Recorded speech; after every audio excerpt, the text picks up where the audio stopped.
we bring you as our main match the derby game at Stamford Bridge, Chelsea against Arsenal. Graham off in pursuit.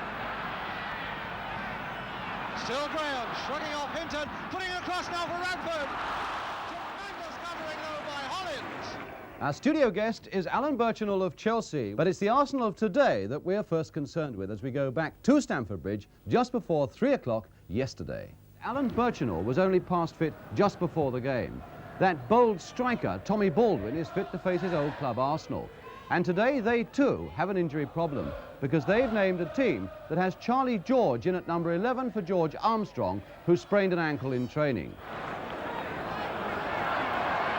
Osgood, Chelsea, who probably had their best result of the season on Wednesday night in the League Cup without draw at Leeds. Here's Houseman. Charlie Cook. George right back there to try and stop him. He gets it across, just over there by Osgood.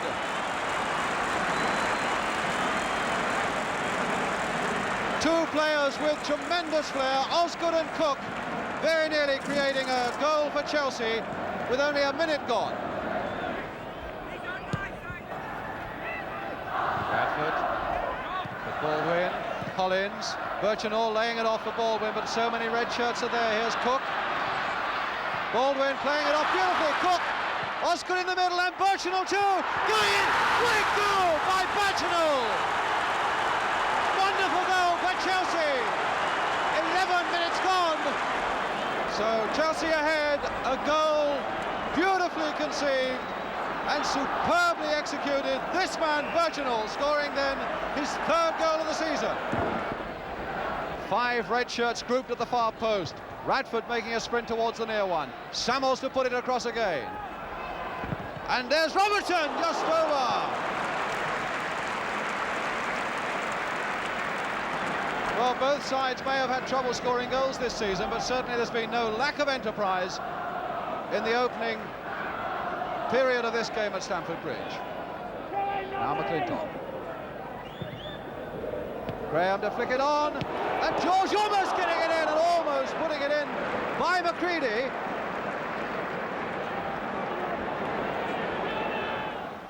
But more pressure now soon to bear down on Webster because it's Cook for Chelsea. McNabb with it. Finding Houseman. And now looking for the jumping ability of Birchenall. Birchenall again to Cook with time. Magnificent save by Webster. What a wonderful save, and certainly Cook had plenty of time. If anything, perhaps too much time. He looked for his spot, and Webster saved brilliantly. McClintock finding Court, but Court put under pressure by Birchenall, so it's Hinton. There again, clearly for offside, and no, says the referee. Osgood, and another good piece of work by Webster.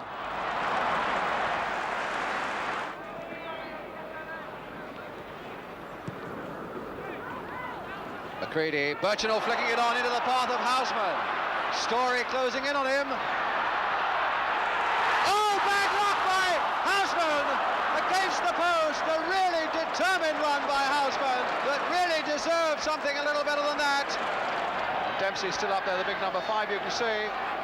Hasn't had time to go back, in fact. Baldwin at the near post. Houseman with a corner, low. Samuels missing his kick. Dempsey trying to get in. Houseman again. Pumping it through. Good save. Birchenall. Number 2. His second goal of the game.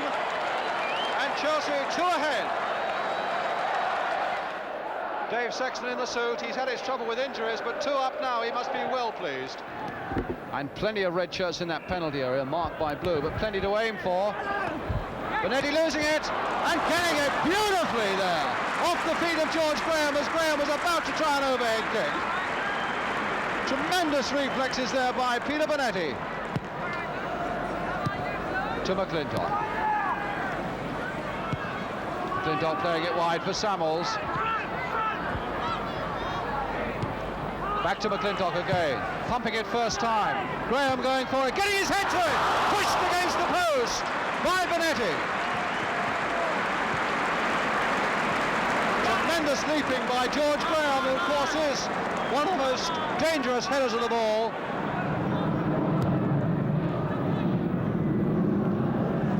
And Birchenall really pushed hard in the back by McClintock. Graham. Samuel's trying to get in, McNabb also trying to get in and finding Robertson.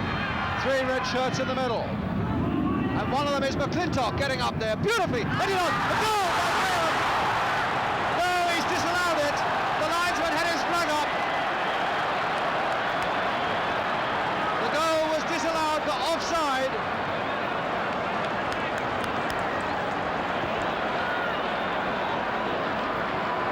And the linesman was directly in line and had his flag up at once. Collins finding Dempsey. Cook.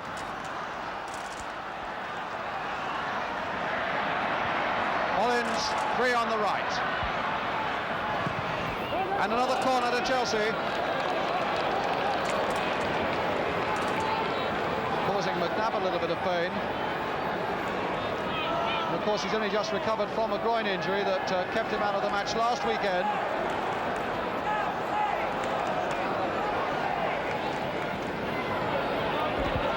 Cook to take the corner. Short to Hollins. Now Cook again. Cook! There was definitely a deflection, but it was shot there by Charlie Cook. A cunningly taken corner. And Chelsea now 3 ahead. And that really must put the game beyond the reach of Arsenal now. Well, as you saw, I gave that last goal to Charlie Cook yesterday, but the deflection that I spoke about, in fact, went off Tommy Baldwin, and I noticed in today's papers that he, in fact, has been credited with that goal. But our studio guest today, Alan Birchenall, quite clearly did score 2 goals in the game yesterday and got a good press for it this morning.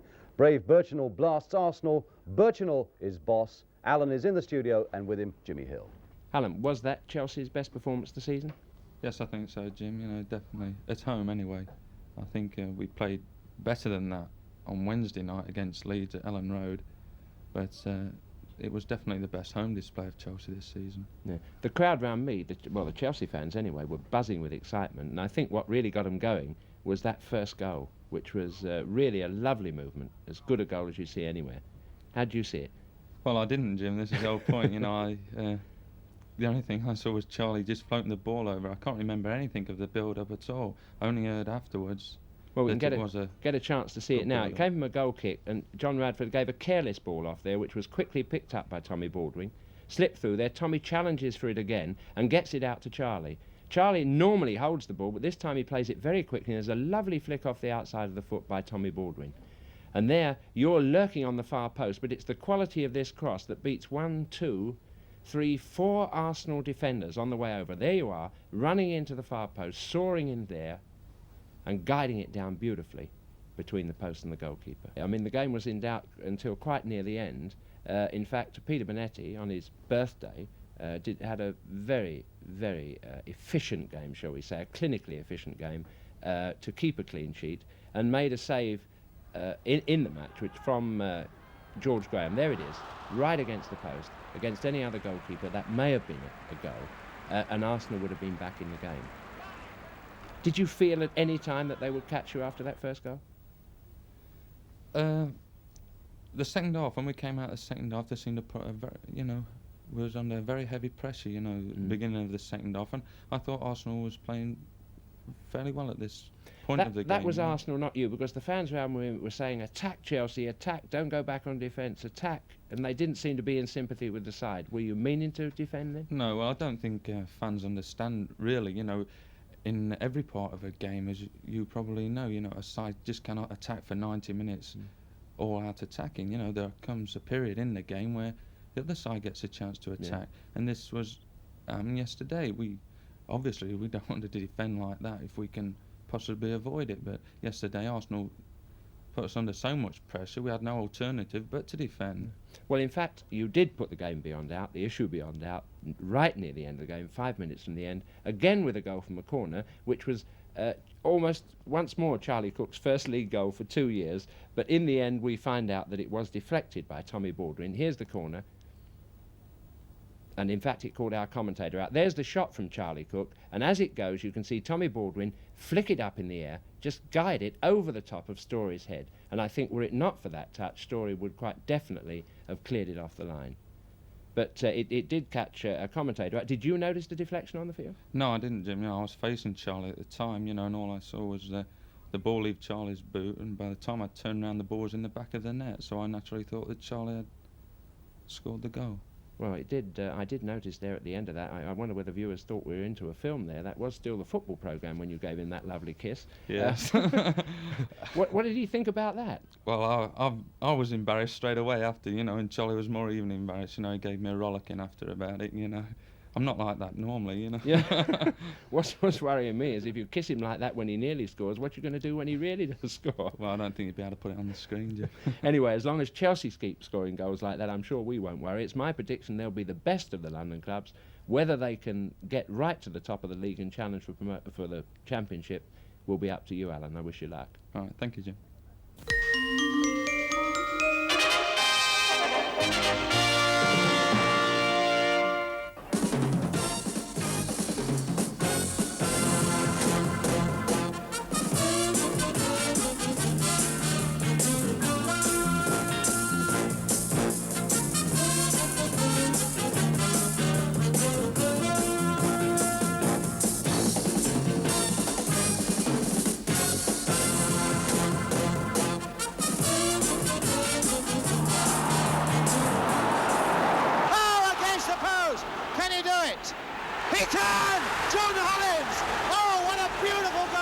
Let's get the programme moving with that game at Stamford Bridge yesterday, Chelsea against West Ham. And what a contrast between these two clubs. Chelsea starting 4th from the top of the First Division and West Ham 4 from the bottom.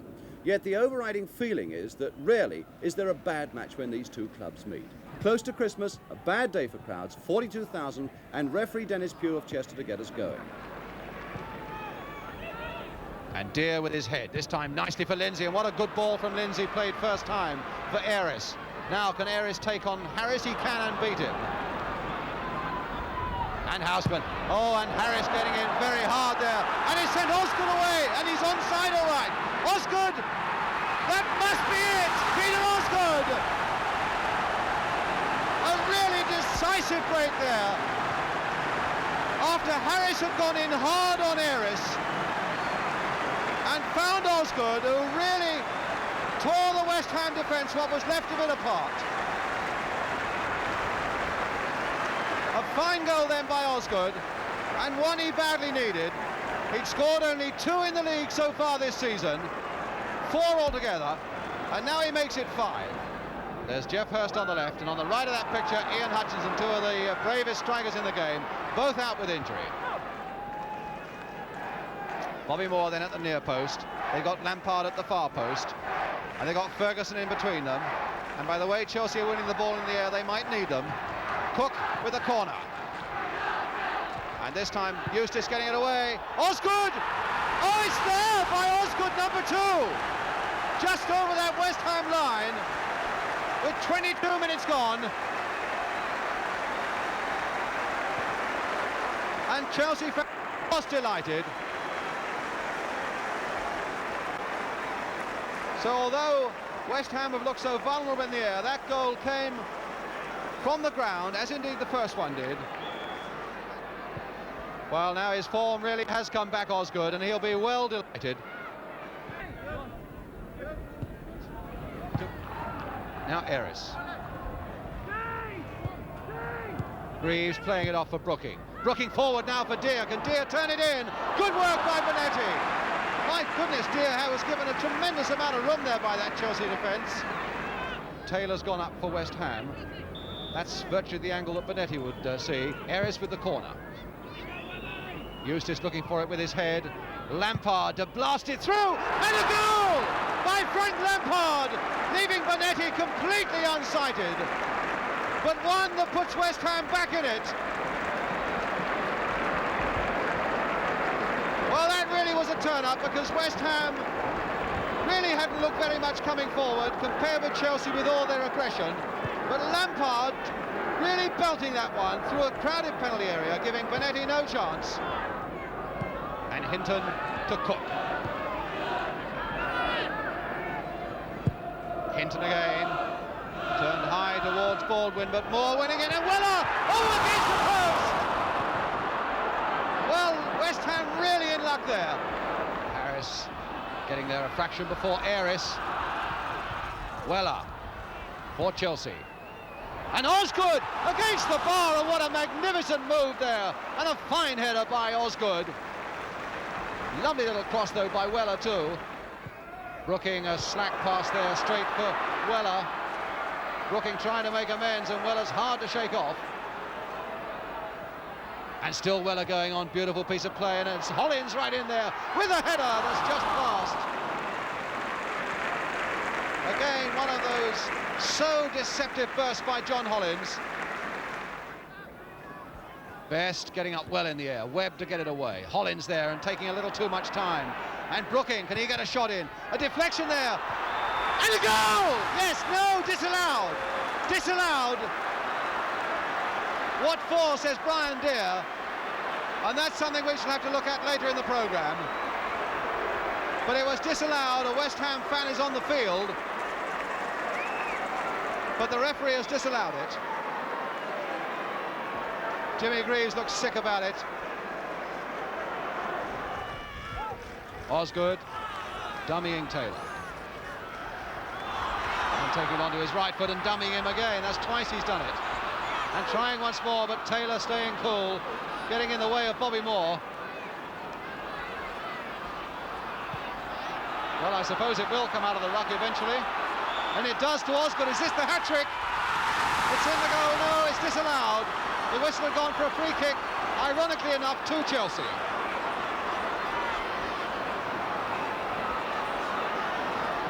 Osgood, I suppose, a little upset that the referee didn't allow the game to go on, and so allow him to achieve his hat-trick. But the free kick is for Chelsea. Well, in fact, yesterday's match had me puzzled because it started really very slackly. I thought both sides could have been out doing their Christmas shopping instead of on the field, and I couldn't really understand it because there was a lot to gain for both of them. In fact, of course, it was an extraordinary first goal that set the result going. John Aris, that delightful little young West Ham player with a very clever dribble, had followed one of West Ham's best movements at that stage of the match. And this is what happened. Here's the movement coming up to start with. There's Bobby Moore, as always, coolly playing in outer defence. Jimmy flicks it up, Jimmy Greaves there, and it's this first-time ball there from Lindsay which sets Aris away. It pushes him a bit wide, but it does give us a chance, as we slow this down, to see the great dribbling skill of this lad. There's a touch of the Georgie Best coming up here. There he is, balancing it nicely. Houseman on him. And what's that little flick? We've seen that type of thing before from Best. But it's all of a sudden that kick from Harris that does the damage. We stay on Harris as he watches it, but look what happens now. That's where it went. Osgood's right the way through. He beats the goalkeeper beautifully. And of course then, it's a very easy job to put the ball in the net after that. And Peter Osgood went on to score the second goal and give Chelsea a 2-goal lead, and it looked as if they might run away with it from them. But West Ham came back with this goal from Frank Lampard. We've seen before Lampard's skill at volleying on the edge of the box. For a fullback, he does it probably as well as anybody in the league. Just watch how he keeps it down. He doesn't only hit it hard, but he keeps it on the floor. A couple of bounces there and in the corner. Now, yesterday, I thought Peter Bonetti might have seen his skill at that on the big match and been wider awake to stop that kind of shot. But now we look from behind the goal at Bonetti's problems and how difficult it is for a goalkeeper to see the shot from that position. Here comes the shot now. You can see him moving fractionally late because he had no sight of the ball. Normally Bonetti, with a clear sight of that ball, could have walked across and kicked it out. But that's one of the problems of modern football. Packed defences make life harder for the goalkeeper. But now the moment for me was Peter Osgood struggling to get his hat-trick. Not really struggling because he had 2 or 3 very good attempts, and then came this one. There's the run, stealing in between the West Ham defence. Bit of a weakness there, I think, in West Ham. I think even with Taylor and Moore, there's a great chance to get in between them. And look at that header. Ferguson goes up fractionally too late, as a goalkeeper's only liable to from a header of that power. Well, in fact, those 2 goals from Peter Osgood were enough to win the game for Chelsea. But like every game, it had its share of arguments about whether it was a goal or whether it wasn't a goal. There were 2 particular ones in this match. The first one, which brought up the old hoary chestnut of the business of offside. Is a man offside when the ball is played? Or if he is, what happens when there's a deflection on the way? This was a perfect example of that. And a referee in these circumstances can't really be wrong, or neither can a linesman. But let's have a look at this one now and see what you would have given. It's a good tackle here. There's Webb heading it away. A good tackle here by Trevor Brooking. And as he lays the ball through, watch how it comes off Webb. There he is, number 6. See it deflect off him, and Brian Deere is now, of course, or was all the while, in an offside position. But he could either have been given offside or not, depending on which way that law was read. And, of course, when things are running badly for you at the bottom of the league, that's the kind of decision that you get, and that's the expression that only too well represents it. But now we look at the other incident. You see the referee's right on the spot here, and I thought he may have penalised Chelsea from them. That's Tommy Baldwin tackling well, and as he hooks it out, you can just see the referee move. I think it's at that point, just on the edge of your frame, his whistle goes into his mouth. The ball goes through to Osgood, who gets what he thought was his hat-trick, but of course it wasn't. Anyway, I've no complaints about that, really. I thought it was a fair result on the day. Worries me about West Ham. I still don't think they've got enough players of First Division standard to get where they want to get in the league. Johnny Harris is promising, but 17 and rather lightweight. When he does get in the team, I'd like to see him play like Johnny Giles in the middle of the field, and then I think he'll be a sensation. But I don't think he's a lot of help to them now. Chelsea have their problems. First time I've seen them for a while. They're puzzling me. Without any doubt, they're missing Alan Hudson in the middle of the field. I think they're missing McCready and obviously Ian Hutchinson. When they get all that right, it may be in time for the Cup. Then I think you'll see them go again.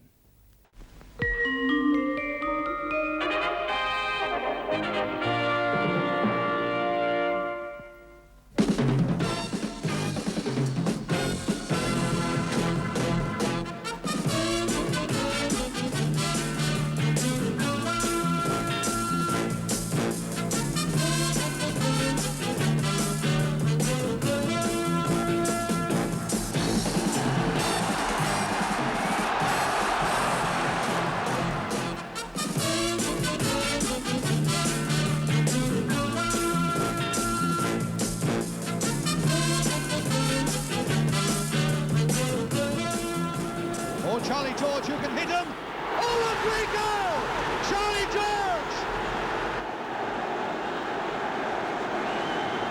And welcome again to the big match. And with the weather so bad, what better, I suppose, than to sit in front of your fires and enjoy some good football, because that's what we've got for you today, particularly from our main match, which is Chelsea against Everton. Long ball there to the head of Osgood. In goes Kember on it. Looking to get a turn on a shot.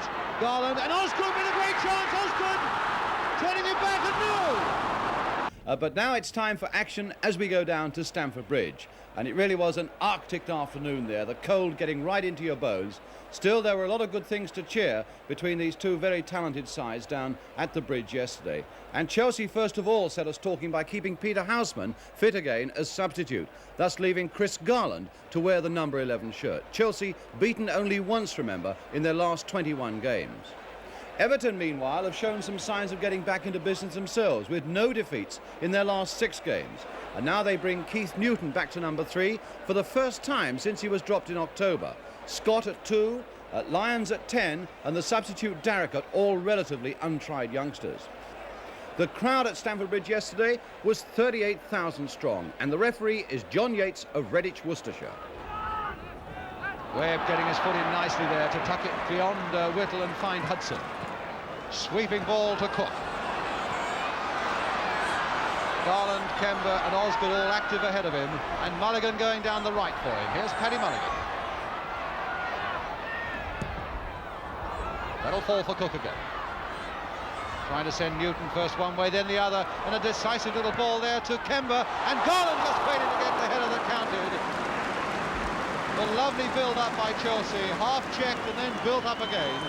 And Garland a yard wide with the final header. Hollins. Husband. Hudson a good strong challenge there with Hurst, but it comes now to Kenyon and to Scott, and that might let Osgood in. Across the goal. And only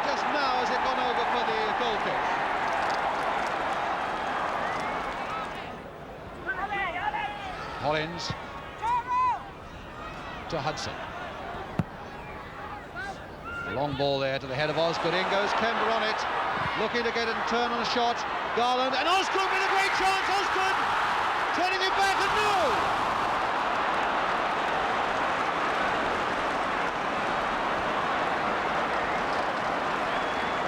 Well, the break went right for him, and instead of trying to plant it wide of West, he decided to dribble round him and then put it into an empty goal.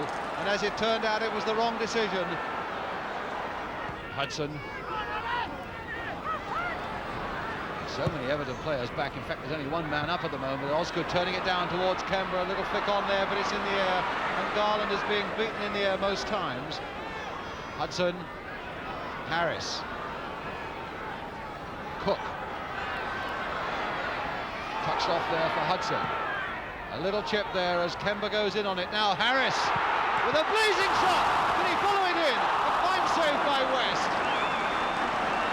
West made himself look big, and he got both his hands behind that ball, which really was a blistering volley or a blistering drive from Ronnie Harris.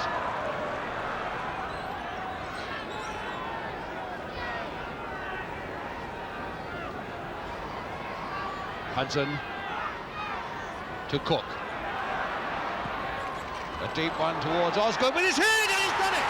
Osgood's goal, a good one, and Chelsea go ahead with 2 minutes of the second half gone. A good long cross there by Charlie Cook, and Osgood at the far post, tucking it between the post and Gordon West.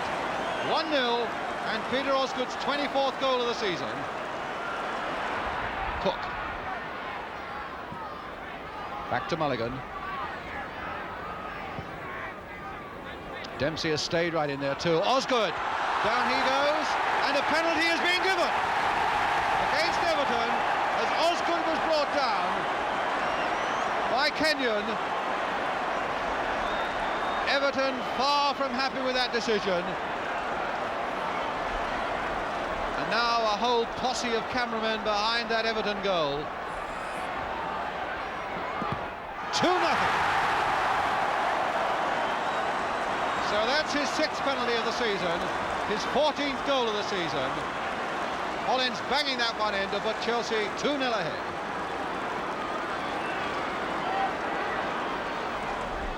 And Kendall, in fact, not doing the right sort of thing there, putting it straight to Garland.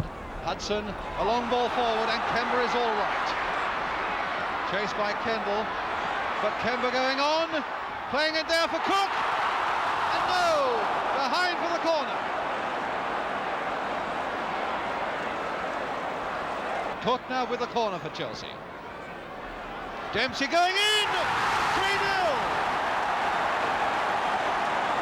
And even Vanetti at the other end applauds as John Dempsey rises beautifully from that corner to nod it powerfully and most definitely past Gordon West. Now, what are they complaining about there? The net? Maybe not directly against the crossbar, but no doubt about it. Dempsey's goal. Hudson took up a lovely possession there, Hudson, with the outside of the boot, and it'll come for Hollins to drive one, and he's still not there. Osgood, will it? No! An infringement and a free kick. Stop.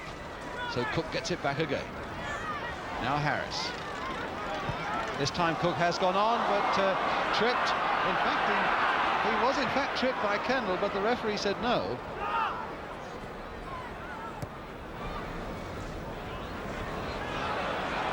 Hollins winning that battle with Harvey, and he's got Osgood streaking on for him. There's the ball for Osgood, and a beautiful goal!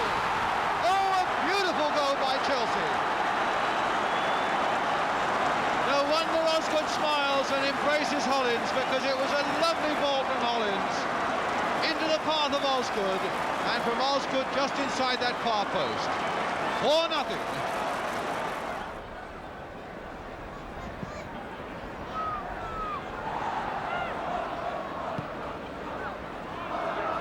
Everybody waiting for it. I don't know whether they thought the whistle had gone or what, but Royal was standing there and waiting, and Harris now to Osgood, and now to Kember. No, stopped by West. Oh, and then finally belted away by Scott. when Kemba was so close to making it 5. Paddy Mulligan. Osgood out-jumped by the number 10 Lions. Darracott.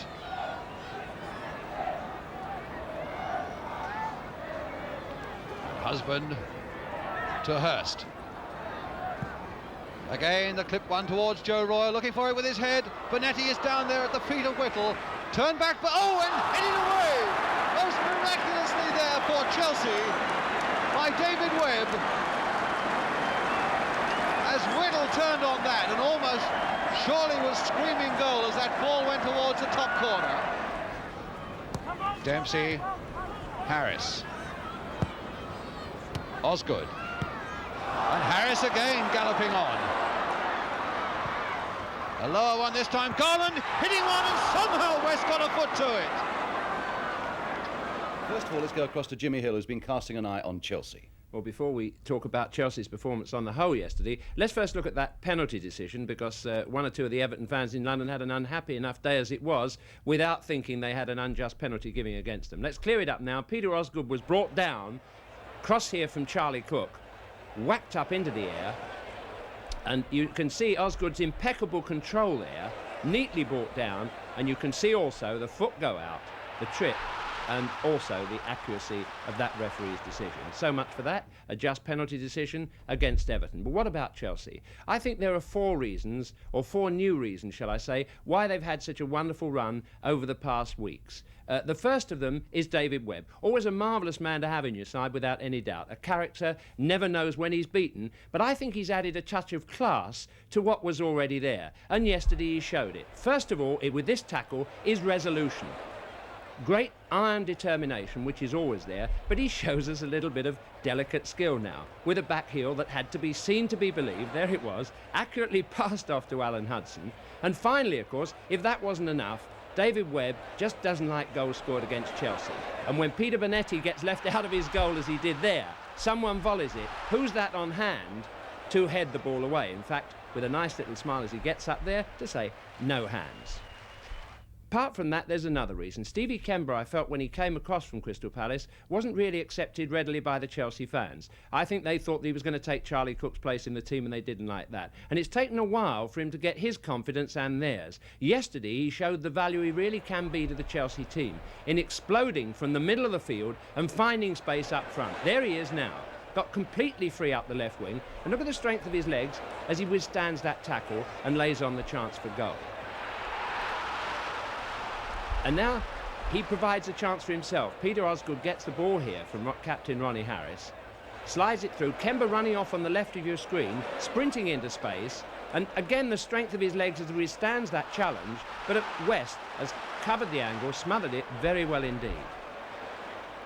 Well, so no goal, but a much more confident performance from Steve Kemba. What are the other 2 reasons? Well, one of them's been there for a long while in the middle of the field, a man called John Hollins, who just won't give up. He covers the ground tirelessly, wins tackles, passes the ball off, occasionally gives a bad pass, but yesterday he gave one that he's going to remember for months, maybe years. Here he is in the tussle with Harvey, not giving up. Whatever happens, he's got to emerge with the ball, and in fact he does.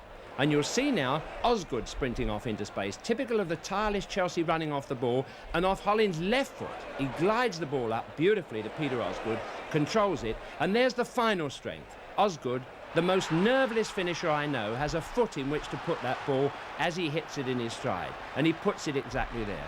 A truly golden goal. What about Chelsea? Well, it was a wonderful game. I enjoyed it. But more than that, I think I could see, and Chelsea fans could see, why it is they're favourites for the League Cup, joint favourites for the Cup. And they whisper around the dressing room that they still haven't given up a chance of the League Championship. Yes, happy and busy days ahead, I fancy, for Chelsea this spring.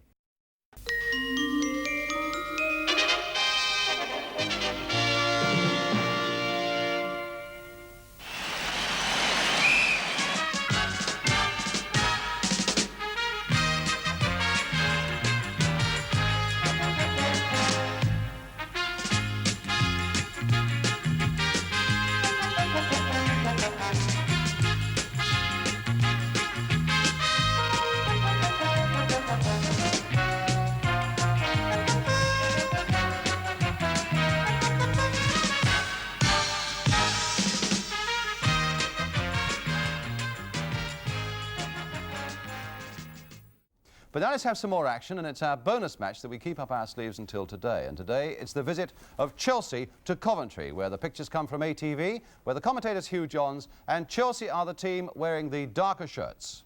Man really forward is Green. Now the blue shirts are coming in. Maguire.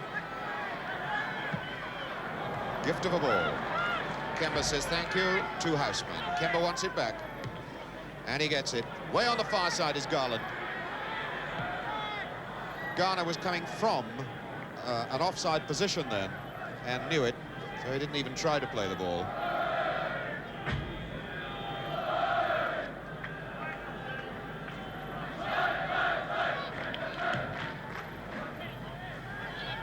It's Locke. Osgood not getting above Blockley. Locke back for Webb. Blockley hoping that he might pick up Mortimer. Alderson, rather, on that side of the park. This is Gary Locke, figured in the Mini World Cup last season. Garland.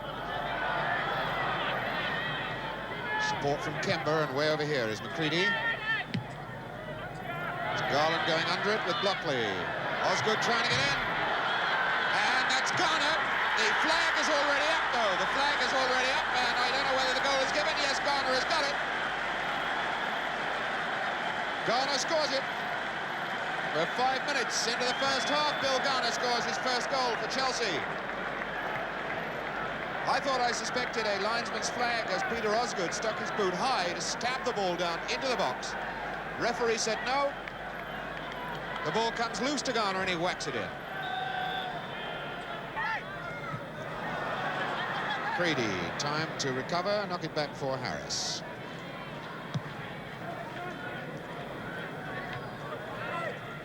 It's Alderson losing.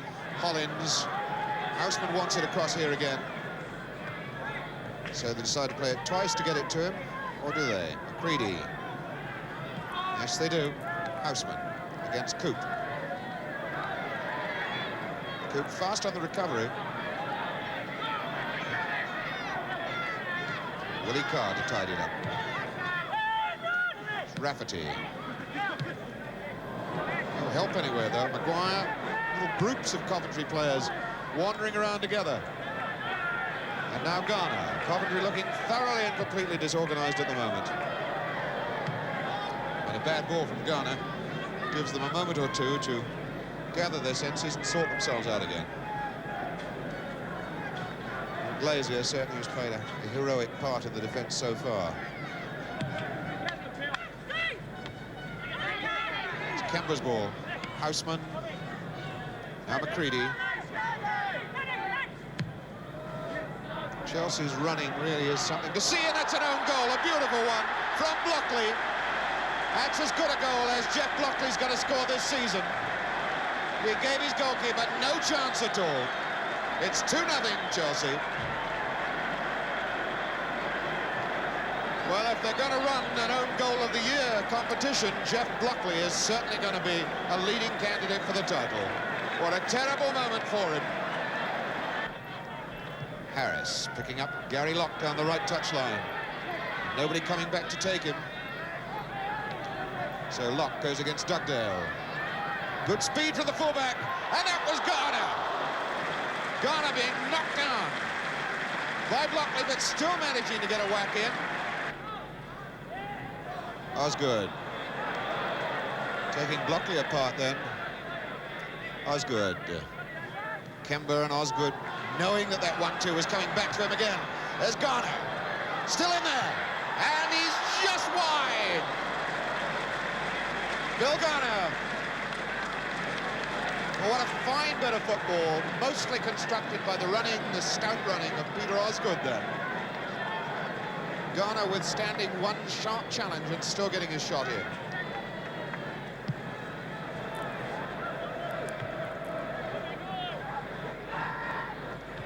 Maguire won it well. Green, good ball. Alderson. That was a good goal! How about that there? Out of nowhere! Alderson! What an incredible goal then by Brian Alderson, only the second goal he's ever scored for this club, and he drags it back to 2-1.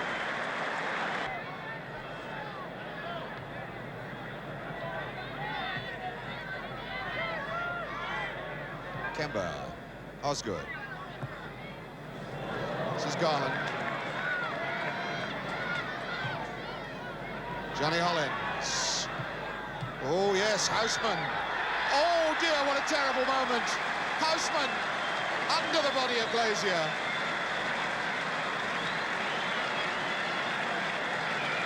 Peter Houseman then makes it 3-1, and I would think that's probably enough. That was a bad moment for Bill Glazier. Garland the ball in. Hollins a little touch on. Glazier seemed to have it blocked at Houseman's feet, and the ball squirmed under his body and trickled tantalisingly over the line. So a very satisfying 3-1 victory there for Chelsea.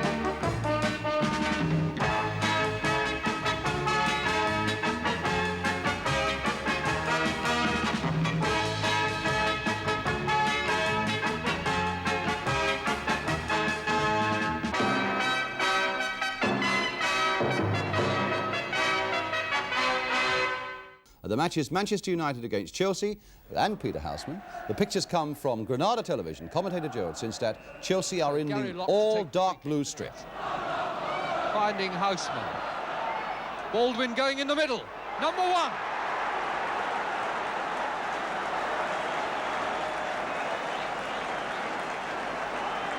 After 2.5 minutes, Chelsea score a goal that they threatened to already. Previously, we'd seen Baldwin streaking through the middle, and it all looked so easy as Houseman broke down the left, crossed, and there was Baldwin coming in behind the defence, and Stepney had no chance. Wilkins, Houseman outside him. In the middle, Osgood and Baldwin. That's aimed for Osgood's head, and it's in! Again, the lack of a commanding head in the middle costs United dear. Wilkins broke down the left, gave it out to Houseman, and Houseman had time to pick his spot for the cross. And although Stepney got a hand to Osgood's header, he couldn't keep the ball out of the net. Baldwin.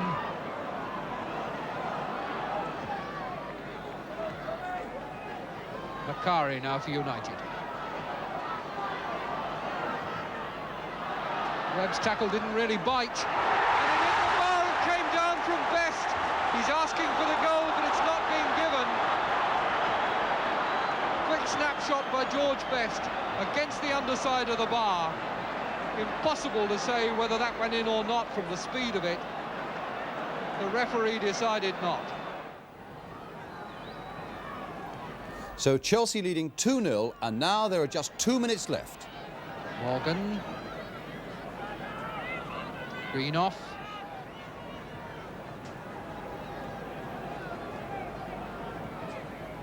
Greenoff again. Setting it up for Young. Good shot!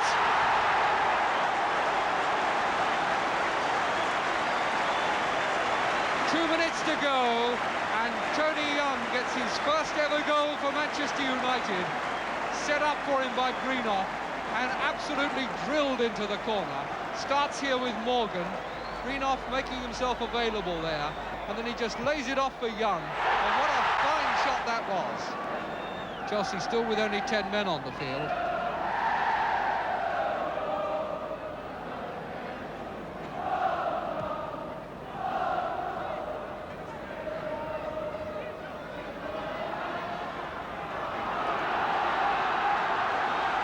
Buchan.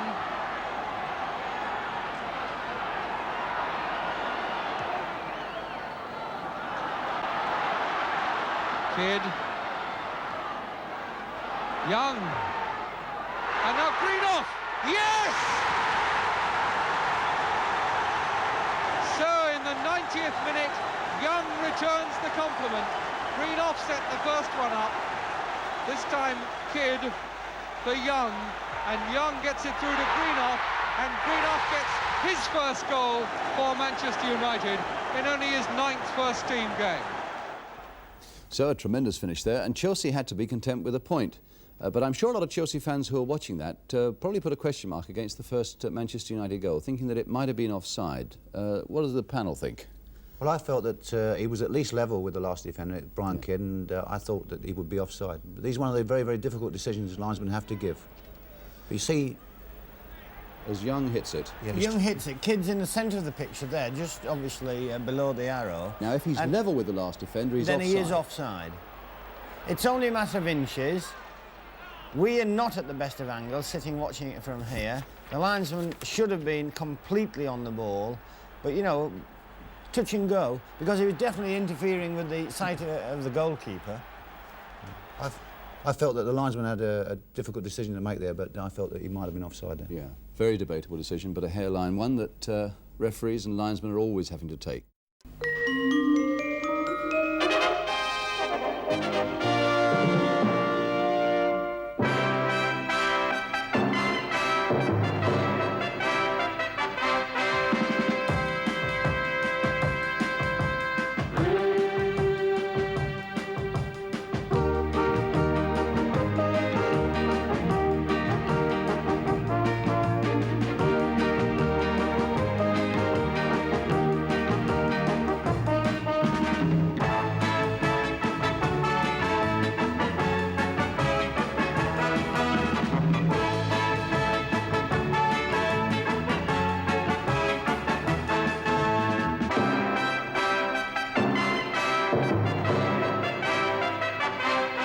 In our studio, welcome guests Brian Clough and a star from Chelsea, Ian Hutchinson.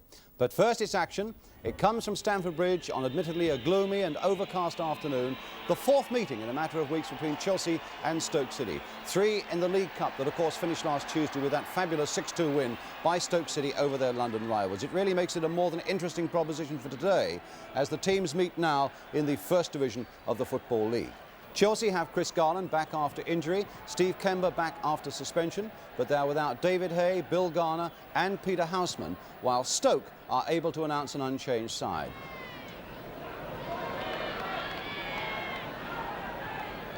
Now Harris for Chelsea. Hudson.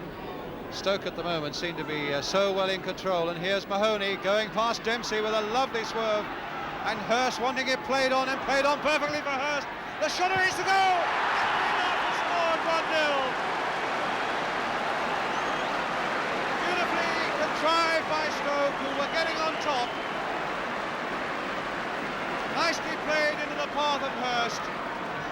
Across the goal, Troy wasn't aware that Greenough was behind him. And Greenough turns it in 1-0. Britton, Kemba. And Garland is onside. And Farmer has to do a full back act. Good decision by the linesman there, because Garland was definitely in an onside position when that ball was played. Locke now turning it towards Ian Hutchinson on the far side. Garland is in there too, and Farmer really had to go down rather late for that header from Garland. Tony Wallington on the right there. Behind him George Eastham, and next to him of course Gordon Banks. So it's a free kick to Chelsea, taken quickly by John Hollins, and Droy is right in there. Britton in there again for Chelsea. And this could come, no, it won't come for Hutchinson quite. But it's another corner.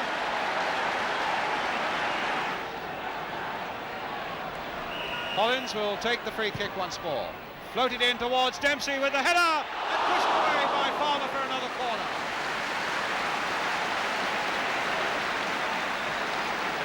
Well, Chelsea at the moment showing that their heart's in the right place as they win this corner again, taken by Hollins, a deeper one. Hutchinson there, nodding it down, but that was quite an easy collect for John Farmer. But really playing well and giving all he's got Ian Hutchinson.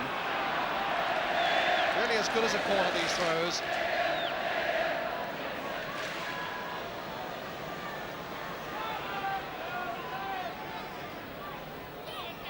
Long, long throw. And try, yes!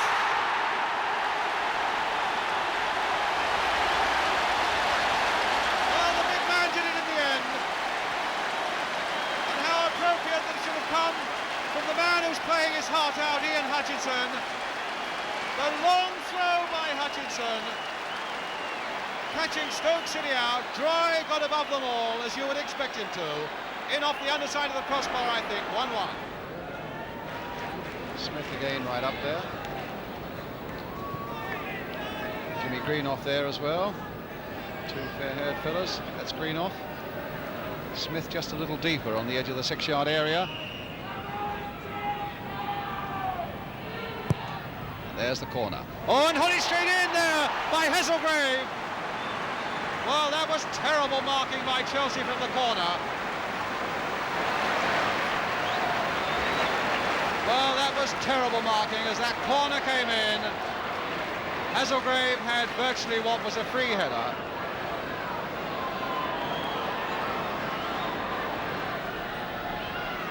Another long throw by Hutchinson for Chelsea. Can Droy do it again? Or will it be Dempsey this time? Cook and Garland are also in there. That long throw comes raking in again. And Dempsey is there!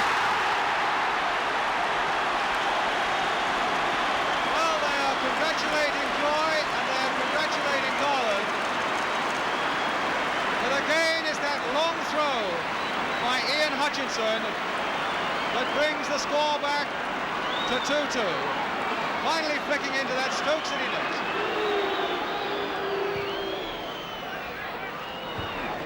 Joy. Lights are on. Really is a gloomy afternoon. That looked like a push by Hutchinson, but the referee said no. And it still might come. Cook! Oh! It's there by Charlie Cook. Maybe it was justice in the end because it was clearly a push by Hutchinson on Smith, and I'm surprised the referee didn't see that. But even so, Charlie Cook should have made more of that chance. Smith again right in there. They've still got to get it over. Can Hudson do it? Hit low. Oh, and Smith is there! That's going to be it! Robertson who puts it in. Jimmy Robertson. And that's 3-2 to Stoke. Hit low across the goal. Smith got a foot to it. It went wide of Phillips. And it's Robertson who finally turned it over the line.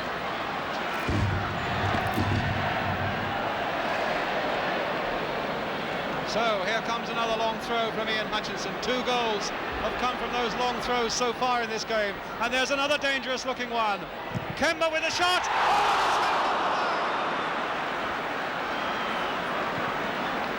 Well, they very nearly made it 3 goals from long throws. Tremendous shot there by Kemba. Headed away by a posse of Stoke defenders. Tremendous long throw again. Dry is in there, tipped away by Farmer. Well, his foot was way over the line from that throw. And so maybe Chelsea were a little fortunate there. Cook right in there. Britton too. Played for Kemba. Kemba again, his shorts are ripped.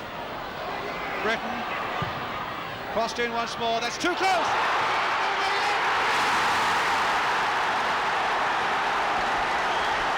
The mistake by Farmer, and Hutchinson has done it. The man who deserved a goal more than any other gets it in the end by courtesy of the Stoke City goalkeeper. Farmer grasped it and lost it. Hutchinson jumped and caught it with his head. And it's in the back of the net and 3-3. Chelsea 3, Stoke 3, and Chelsea can hardly believe it, and that's the final whistle. What a finish. And what a man to finish it off, Ian Hutchinson. What a game. Well, what a brilliant finish, and quite understandably Chelsea were keeping pretty tight-lipped about the possibility of Peter Osgood rejoining them. But I think it's equally true that the Chelsea fans had a real hero on their hands yesterday, Ian Hutchinson, who is one of our welcome studio guests today with Brian Clough. Let's come to you first of all, Ian, because Ron Stewart, your new manager, says that he reckons that was the best game you've played for Chelsea this season. Were you equally pleased with it? Yes, it went quite well. We was getting into more forward positions than what we have been doing recently. We've been under a lot of pressure. While Dave was there, you know, team spirit was a bit down, and so performances suffered. But you personally, he felt that it was your game personally was better than it has been. Well, I've sorted out the problems at the club now, and a lot happier. And I think this helps a lot in one's play. Brian, you saw the whole of that 90 minutes. You were pretty impressed by this fella. He typified what I thought was a little bit of extra Chelsea spirit yesterday. They gave everything they got, despite the fact they conceded 3 goals and lost a point. Their approach to the game was good, and I got a big kick out of the very, very last kick of the game when he stuck the goal in. I thought he earned it. And you could have bought him for £500 a few years ago, you were telling me. You're always reminding me about what, you know, one of my many, many clangers in management. Yes, Ian lived next door to Derby at Burton, and I watched him so many times. I saw him more than I saw my own children. Ian, now let's turn to the good news and the part you played in it. And this incredible long throw of yours. I mean, is there first of all a secret for the way that you can throw a ball quite as long as you do? No, I just think that some players are gifted with this, shall we say, art, and it just all stems from that. Why is it, do you think, they always cause defences so much trouble? Well, it's the same as a corner. We throw like Dempsey and Mickey Draw up, and it puts pressure on the goal area. And there's also, like Chris Garland was there yesterday, Ian Brent. There's so many bodies in the box that, you know, makes people. But aren't they different than a corner? I mean, a long throw coming what, from 6.5, 7 feet off the ground, whereas a corner comes from the ground. There's a different trajectory, surely. Is that, Brian? Do you think that's one of the things that causes a problem? The main thing that causes problems, as far as I'm concerned, is everybody is stationary from a long throw. And where you throw big men in, they're jumping, obviously, a 6 foot jumps higher than a 5'6", and they jump up straight. There's not much movement, and there's all sorts of panic. The panic is the operative word. Mm. You've had a frightening career, really, haven't you, with broken legs, a broken arm, a broken nose, a broken collarbone. Was there ever, when you see yourself there, for example, today, was there ever a time when you felt that you would never, ever get back into First Division football? It's hard to say. It's still a job. You've still got to get fit. I had a lot of encouragement. This was the big aspect of my injuries, and everybody kept me going, because you get very depressed training by yourself and this sort of thing. But, you know, touch wood, they're going well now. Things on the move for Chelsea, very briefly? Yes, I think so. We've got tremendous team spirit going now with Ron and Eddie, and we're hoping that, you know, we'll start climbing up the table. Ian, thank you very much for coming in today. It's nice to have another big-hearted player in the studio. Brian Clough, again, many thanks to you as well.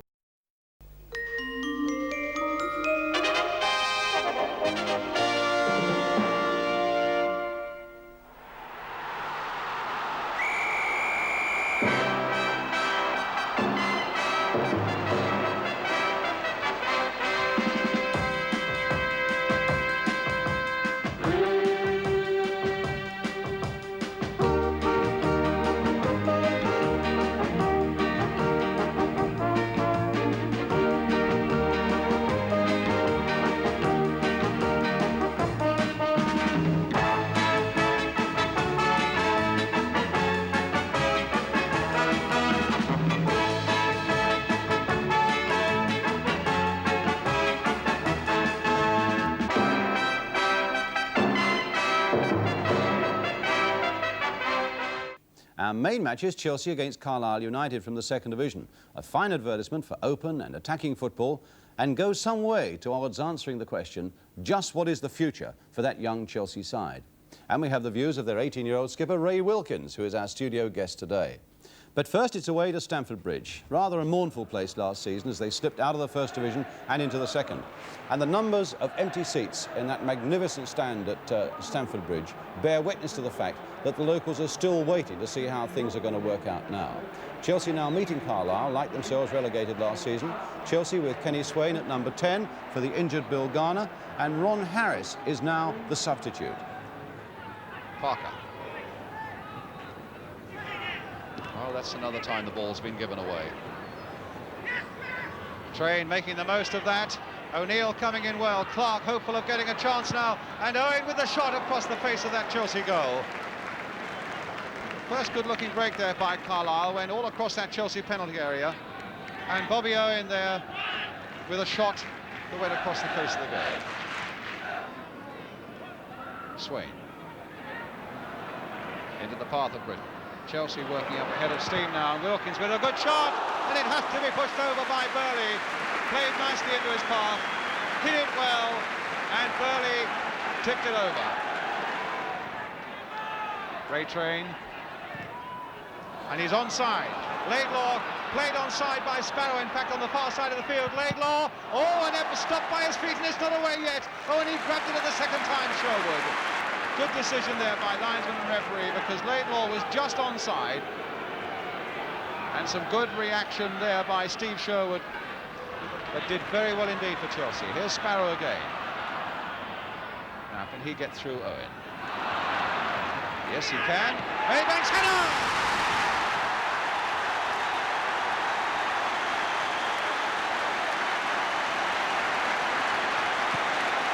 Well, that's brought Stamford Bridge to life at last. Crossed in beautifully there from the left. And a superb glancing header by Teddy Maybank, beyond the reach of Burley, into the back of the net. O'Neill. Laidlaw. Gorman. Martin coming up quickly from the midfield there. That's a dangerous looking cross. Well covered by Sparrow for Chelsea. Wilkins. Swain took that nicely on his body. And what a good pass there for Cook. And played on for Maybank. Onside, and has he got the pace? He's got Cook supporting him. Played for Charlie Cook. Well, that was an occasion when the youngsters did everything right. And the more experienced fellow couldn't quite capitalise on it. Lovely piece of running there for Chelsea. And some good thinking by Maybank, laying that into Cook's path. And Charlie not catching it properly at all. There's Cook again. Maybank onside. Linesman kept his flag down. Now can Maybank make this number 2? No, he can't. No, he can't. Well, he had something of an opening there, Teddy Maybank. First one charged down by the goalkeeper. Second one charged down by a Carlisle defender. Laidlaw. Sparrow. Swain right in there. Will Maybank get to this one? Yes! Oh, and it hit the outside of the post. Well, Swain did well there. Got it across the face of that Carlisle goal. A terrible mistake by Green, not getting to it and being unaware that Maybank was behind him. Maybank hit it first time, but against the outside of the Carlisle post and away. Ray Wilkins. Spotting that Droy was up there, and it'll come through for Droy off Bobby Owen. Dink back again to Maybank. 2-0. That's what Teddy Maybank thinks of that second goal. With the free kick from Wilkins, clearing Bobby Owen and finding Mickey Droy, and a beautiful cross by Droy, and a fine angled header by that young teenage striker, Teddy Maybank, makes it 2-0 for Chelsea. Graham Wilkins with Basson outside him. Played for Charlie Cook. Back for Graham Wilkins. Basson hobbling badly at the moment now. They've got Maybank already off the field, injured a moment ago. Brian Basson hobbling very badly. In possession now. Obviously in some discomfort. Oh! Oh, but what a goal! Well, that's all of 28 yards. A really spectacular goal from Basson.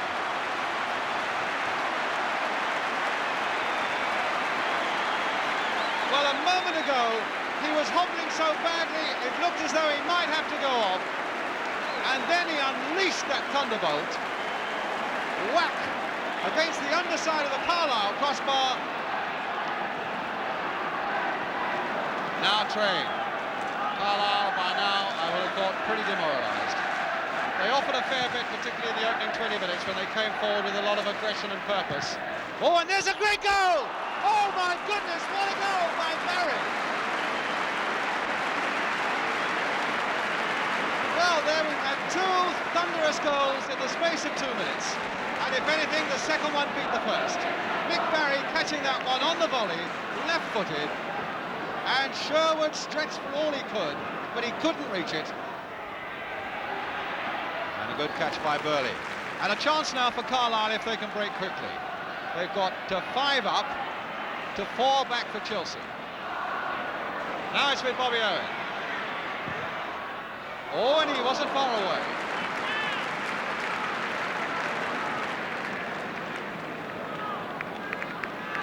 So certainly the goalkeepers are getting plenty of work in this second half. Eddie McCready up at the top left there in the dark glasses, who was in under so much pressure since he was made the manager of this club. Ron Stewart there with him, and Ken Shillito. Now Britton.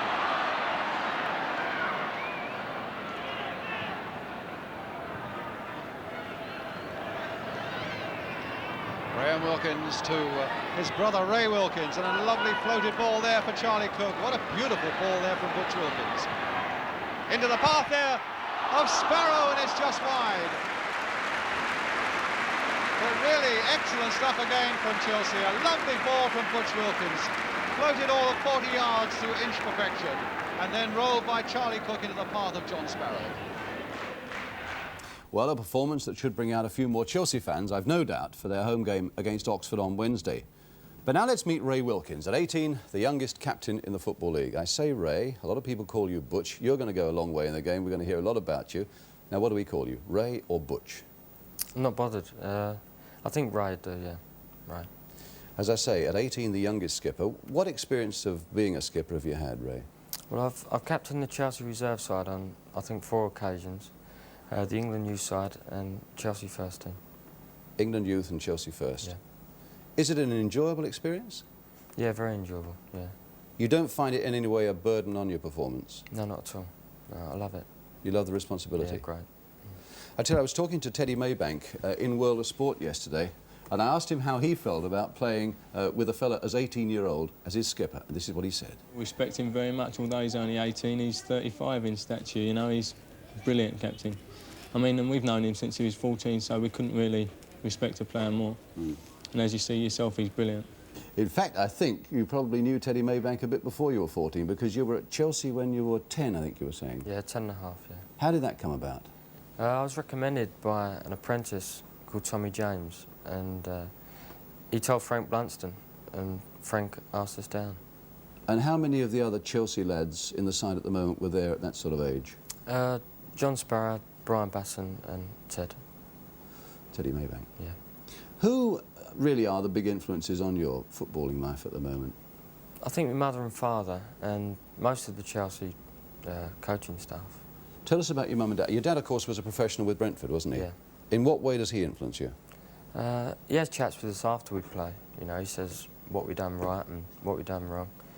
And my mum, she has a go at us if we play bad. And what sort of things does she say to you, though? She just say we play bad and, you know, you should quicken yourself up and things like this.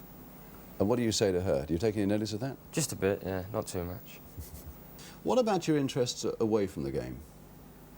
I like the occasional game of golf with my brother, and I like watching the telly a bit, but other than that, nothing much. Do you go out with the lads at all, the young fellas in the side? Yeah, occasionally, yeah. Your brother? Very rare occasion, that. Why is that? Because he's caught and he's got to go. Yeah. And you haven't? No, I haven't, no. Fantastic. Let's just finish on Chelsea. You've got the game coming up against Oxford on Wednesday. The bookmakers made you 4-1 favourites to go back into the First Division at the start of the season. Was that realistic, do you think? I don't know, really. I don't think so. You know, I don't think you can tell whether a side's going to go up to the First Division.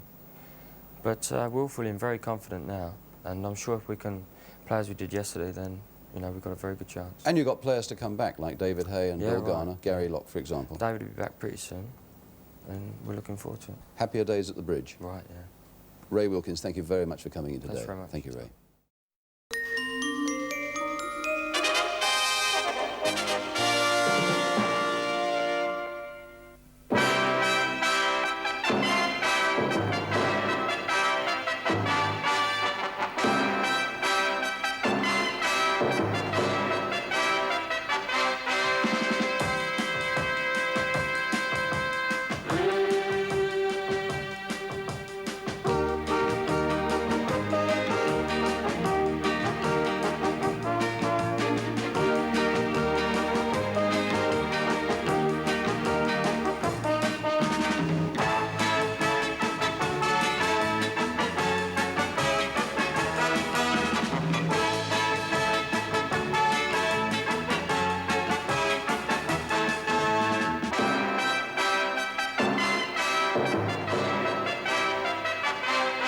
And welcome again to the big match. Another great ration of goals and excitement. Our main one is Chelsea against Wolves, so vital in the second division, and one that you'll have to sit with to the very end. Don't miss it. Joining us from that game, and an exciting one it is, Steve Finniestion of Chelsea. He's our studio guest. But first, it's to Stamford Bridge, where Chelsea, the second division leaders, faced one of their biggest tests so far against fourth-place Wolverhampton Wanderers. Incidentally, the toss-up for this game was made some 20 minutes before the start to give certain players the chance to decide on their studs. That's how bad the conditions were. But here are the two teams. Chelsea, first of all, an unchanged side, with Bonetti in goal, Locke, Wicks, Hay and Graham Wilkins, Britton, Stanley and Lewington, Ray Wilkins, Finniestion and Swain, with the substitute Harris.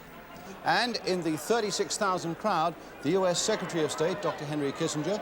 On the left there, Brian Mears and Mrs. Mears, Chelsea chairman and his wife. And in behind them, our Foreign Secretary, Anthony Crosland. Swain to Wilkins, played again for Locke. Finnieston's got into the middle, and it won't come to him because Frank Munro is there. Daly, hustle into an error, Finnieston, hit the post! Oh my goodness, that was so close for Chelsea. Munro, McCall. Oh, that'll come through nicely, and Richards has scored. A vital first goal that for Wolves. John Richards, the man who really has got the scoring touch. Played through the middle, a nice little touch off, and Richards was through there, whacking it past Bonetti. Wolves going into the lead.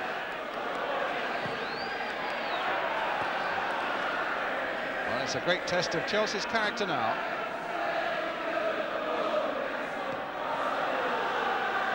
Monroe playing it back and playing it too short. Wilkins is in there, and it's over the line. Goal given, and Wolves with only themselves to blame, and above all, Frank Munro. A terrible mistake in that Wolverhampton Wanderers defence, leaving Gary Pearce no chance. There's the mistake. There's Wilkins going in, and he was able just to get in there first and nod it over the line. 2 goals in the space of 1 minute, bringing the score now to Chelsea 1, Wolves 1. Sunderland very, very active up ahead of him. Patching coming up fast on the far side and into the side netting. A brilliant break though by Wolverhampton Wanderers, a sweeping passing movement, and Patching coming in, very nearly restoring the lead for Wolves. Wilkins, Lewington playing it through, and it stopped for a moment there. Pearce was very nearly caught out when Lewington chipped that ball forward. Pearce, I think, fully expected the ball to bounce to him, and it stopped for a moment and very nearly allowed Finnieston in. Park in to Palmer. Wolves, in fact, looking fractionally the more composed side, playing a little better together, although Chelsea have had some good rousing attacks. Not on that time. And it's there by Sunderland, goal given. No linesman flagging on the far side. I thought the referee gave that in the first place. As Richards played that ball through, Sunderland was onto it like a flash, past Bonetti, but that goal is disallowed. Graham Wilkins with the kick. Gary Stanley getting up well. Lewington up. Finniestion hopeful of getting in there. Finniestion with the shot. Oh, a marvellous save. Look of disappointment there on Finniestion's face. A beautiful save there by Gary Pearce, because as that ball was dropping, Finniestion caught it superbly. Turned away by the Wolves keeper. Here's Palmer. Hibbett. Daly. Lewington after him. And tackling him well. But he'd have to do it again. And in the end, Wolves get a throw. Daly with it. Bit of space there for Sunderland. Over the head. And the goal by Bobby Gould.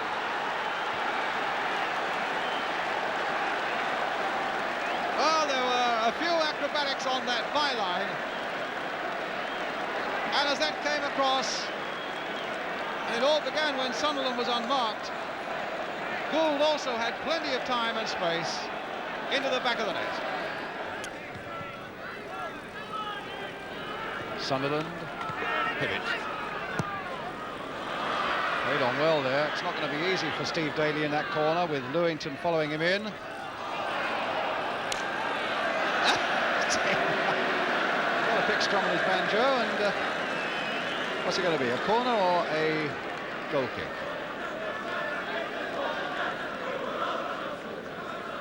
Well, what should we do with it? Let's put the corner flag back in. In fact, I think the ground might be so hard there that it snapped off. Ray Wilkins. Graham Wilkins. Swain right in there, putting Monroe under pressure. Swain going in there, still the ball bobbing about. And a tremendous shot again by Gary Stanley. Away over that Wolves crossbar. It was Swain who was bobbing about in there, and it looked as though the chance might come his way. It was Stanley who was following up with great fury. And with a great shot that was wide of the mark.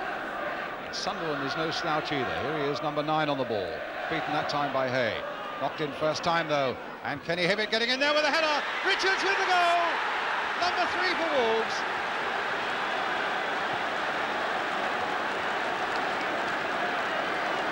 And a Wolves player down injured. But that's the 3rd goal for Wolves. The long cross coming in from the right. And knocked back across the face of the goal for John Richards to get in and beat Bonetti from close range.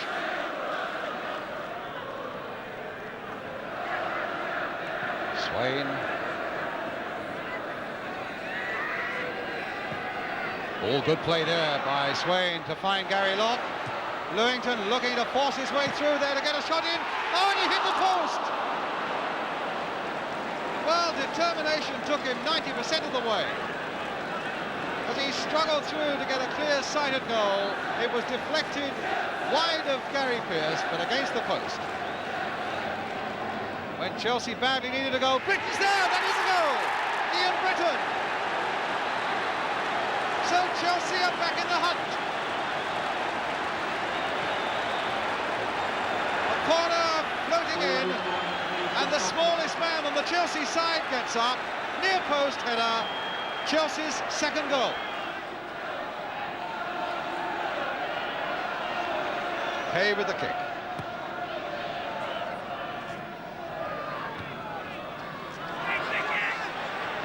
Hay again with the header. Guided down this time by Britton to Locke. Ray Wilkins trying to get Locke along that touchline again. Now can the full-back get his cross in? He's got a corner. So now there's going to be pressure in that Wolves penalty area. There's the corner going in. And the big men come in. And rifled there and knocked away by a combination of Palmer and Pearce. Well, I suppose the force with which that ball came in at him, he might well have dislocated a finger. I think he's in a bit of pain. Whether he twisted maybe he put it out of joint, and he's now back in again. He's got a few problems now as they come in again. Gary Stanley! Oh, and what a save! Finniestion with a header! Goal given, and Chelsea have equalised. Well, poor old Gary Pearce.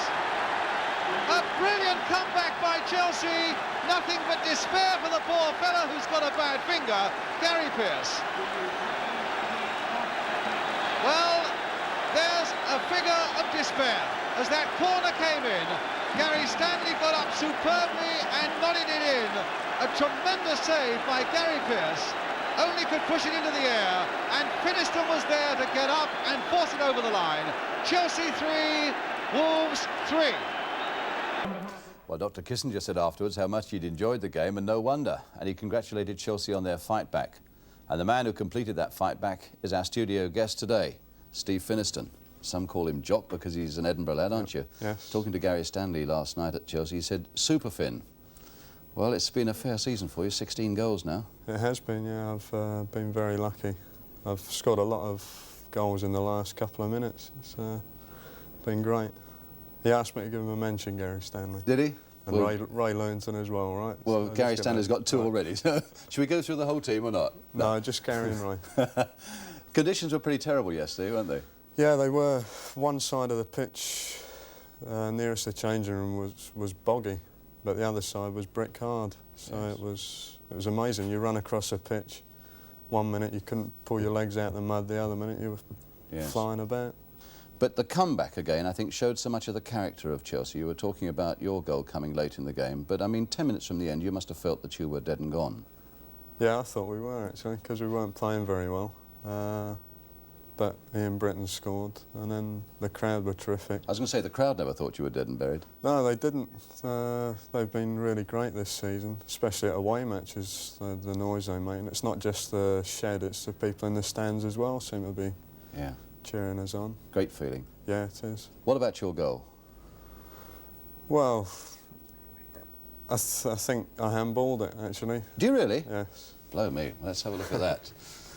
Corner came curling in. In fact, the goalkeeper, Gary Pearce, had just been injured and had no right to make a save from Gary Stanley's header like that. No, that was it superb. Off the save. crossbar. Now, you reckon you might have handled it? Well, I headed it first, and my arm was out, and I think I hit my arm on the way in. Yeah, it looks as though it might have been, doesn't it? It would have gone in anyway. Yeah, I don't think we would take it away from you. But in fact, we might get a better chance to have a look at that from behind the goal, Steve. As this one coming up now, the lights are pretty bad at Chelsea. They're in the process, as you know, of changing them over, and they weren't up to their usual qualities. But I think they are very dramatic pictures. A tremendous save here. Great header from Gary Stanley. Was, wasn't it? And a very, very good save by Gary Pearce. Now, do you handle this as it comes in? Let's see if we can. In the gloom there, and we apologise for that. Well, I had it first. I don't think he could have disallowed it. We'll give it to you. Good. A lot of people say that maybe you haven't got the experience overall in the Chelsea side to withstand the bad times should they come. Do you think that's a fair comment? Well, we've got a couple of experienced players in David Tay and Peter Bonetti, but the enthusiasm of the team, I think that makes up for a lot. And we've not really had a bad spell yet, which all teams have, and I don't think it'd take as long to get out of one anyway. Just the last few seconds before we go, you were telling me that you've got a bet with Teddy Maybank, who was our guest on the studio last week. He's at Fulham now, on who scores the most goals this season. Yeah. How does it stand at the moment? Well, Ted's got 13, I think, 11 for Chelsea reserves and 2 for Fulham, and I've got 16. So. What's glad the he didn't score yesterday. What's the bet? Is there a lot of money involved? Well, it's not £1,000 anyway. No, it's only a small bet. Hope you both go on getting a lot of goals. And Steve, well done yesterday, and thank you for coming in today. Thanks very much, Brian.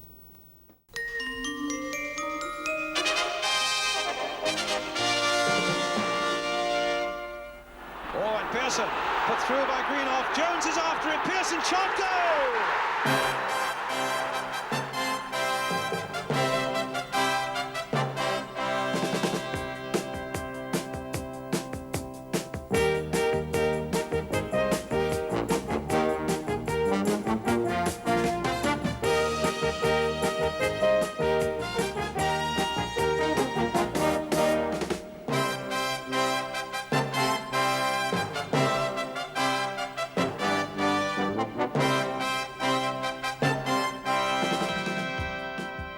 welcome again to the big match. Well, we seem to have hit the jackpot again so far as goals are concerned. 8 from our main match, where Chelsea are back to something approaching full strength for their game against Ipswich Town. Gary Locke is back for Chelsea. It's his first game since he damaged a shoulder away back in August. Mickey Droy is back after missing 2 games through injury, 2 men who are badly needed in Chelsea defence. It means that Chelsea are able to line up like this, with Ken Swain returning to the midfield, but he's there in place of Ray Lewington. It's probably as strong a side as Chelsea have been able to put into the field for some time.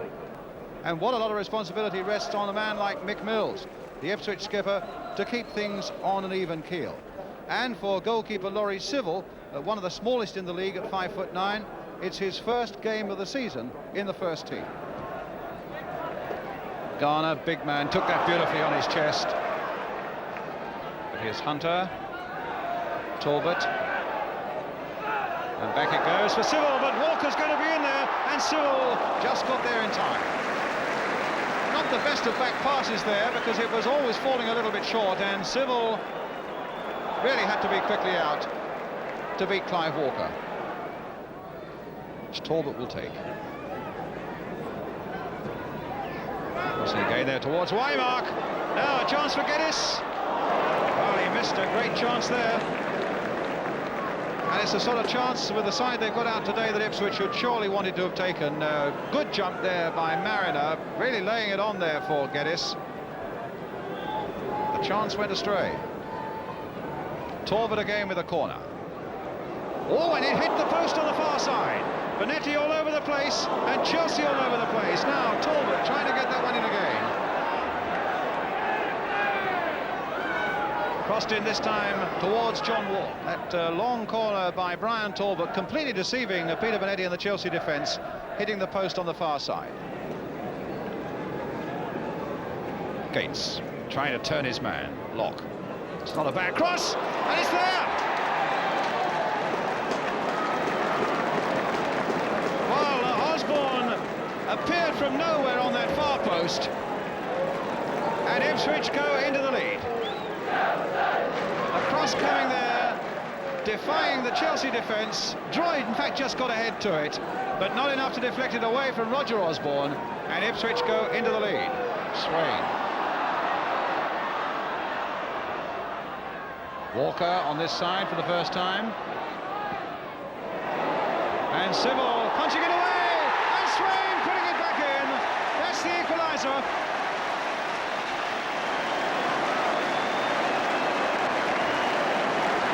So Kenny Swain gets that equaliser for Chelsea with 27 gone.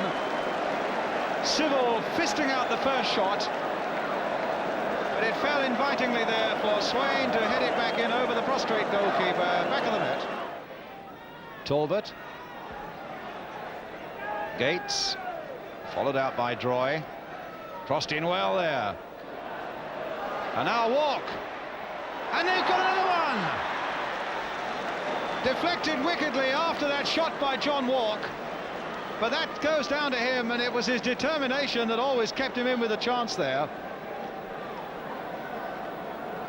Walk coming through there, through that challenge, a blistering right foot shot, a terrible deflection, and Chelsea are behind again. So Ray Wilkins here, number 8. Harris. Civil's got a lead for this one, Langley with a chance. Well, Civil, his lack of inches maybe showed a little bit there. He was always stretching there to get a good firm punch on that one, which he couldn't quite do.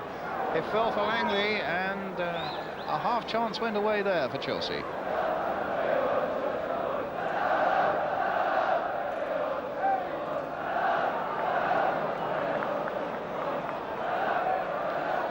Well, that's one Chelsea player. I didn't see him go down at that angle. I can't tell you who he is, but in a moment we'll discover.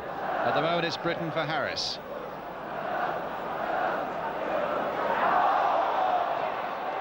Well, now Swain, he's all right, he's onside, and the goal is given.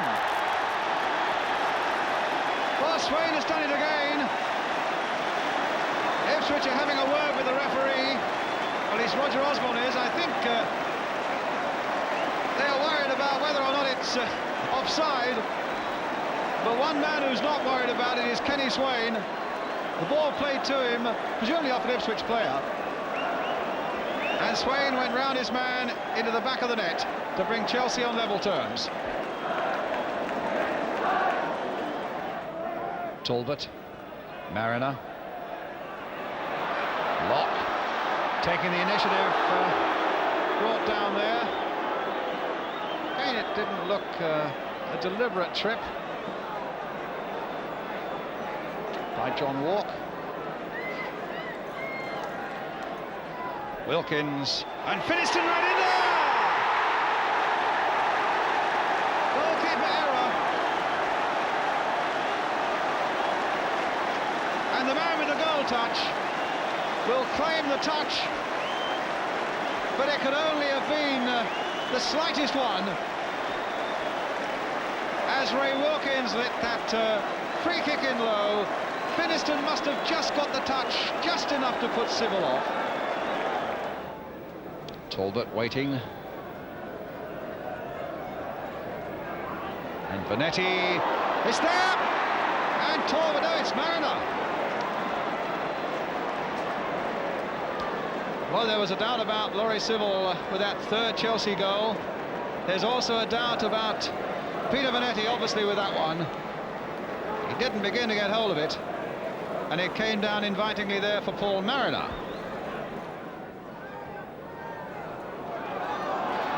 Walker. Oh, what a game, swinging one way and now the other, as Walker now has it for Chelsea. Well, it very nearly went in again.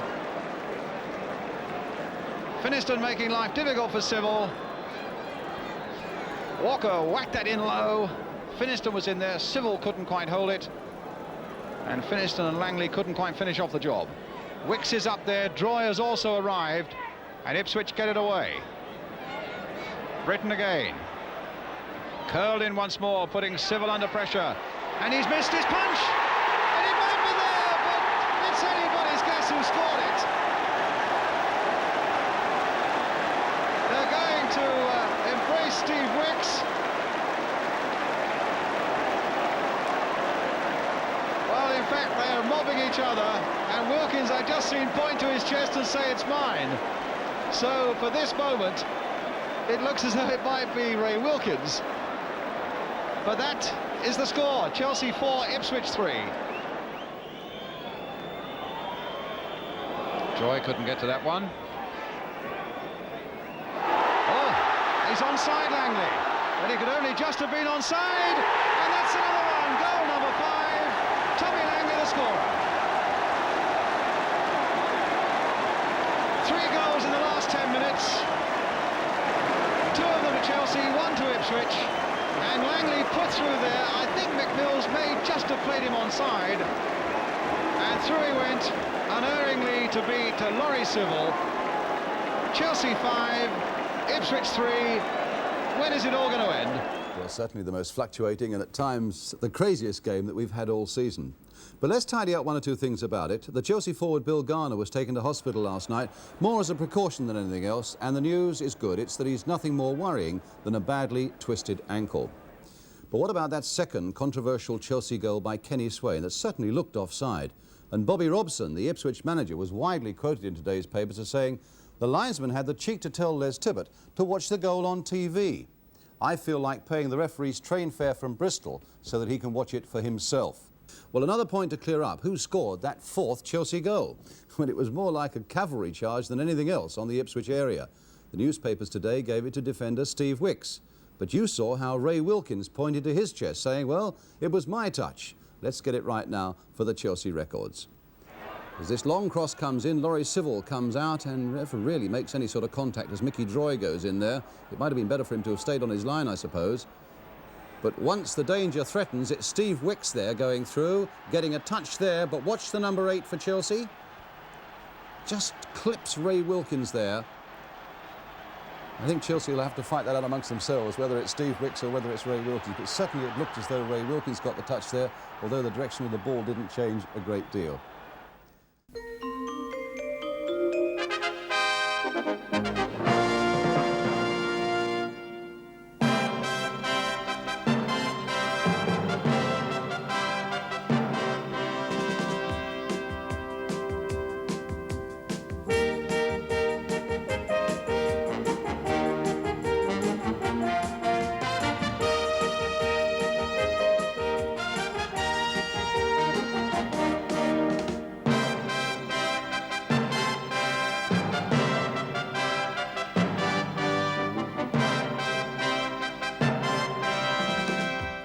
Manchester City against Chelsea. City with Malcolm Allison now firmly installed.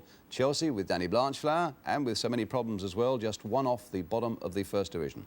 The pictures come from Granada Television. Commentators Gerald Sinstadt. Chelsea are in the lighter shirts. Stride, a youngster who's made it this season in the Chelsea side. Harris, not a very good clearance. Hartford. Power, well found by Hartford.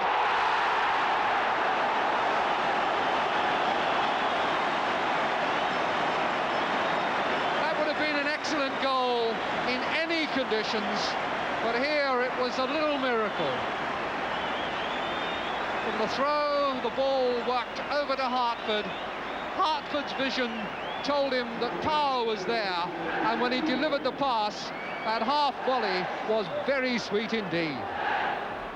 Peter Osgood scored the only goal of the game when Chelsea last won here 4 seasons ago.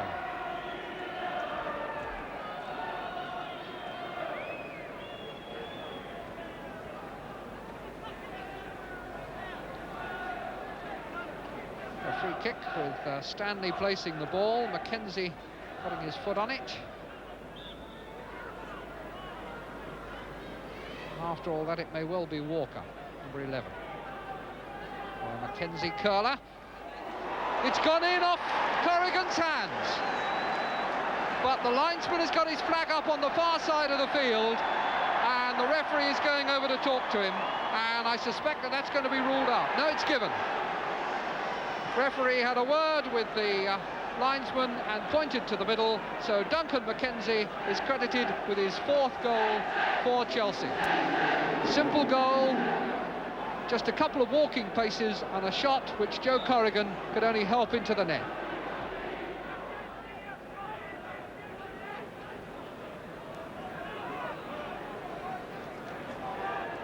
Kidd allowed to go on. Chelsea maybe didn't see the highlights of last week's game. Deflected shot from Ron Butcher, and he's got a goal.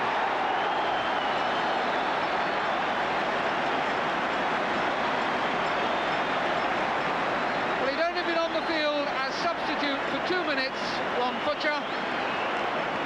The man who got the hat-trick at Stamford Bridge in September, picking up the ball after the run by Kidd had been stopped, and the deflected shot over the head of Bonetti to make it 2-1. The kick floated towards Osgood, and Droy was up there once again, but again unable to make real solid contact. Stanley robbed by Owen, and Owen immediately playing a marvellous pass for Shannon. Shannon robbed by Bonetti and Wilkins between them. That was a great ball from Owen. Shannon chasing hard through the middle, Wilkins going with him and gaining on him, and by the time Shannon wanted to try the shot, Bonetti was out to complete the smother. Mackenzie. Ron Futcher robs him. Donachie to Hartford. The ball in a good position taken up by Shannon. Now Barnes, Owen, and it's cleared off the line by Wicks. You can't help feeling that Barnes should have had a go himself rather than transferring it to Owen, who is left holding his ankle.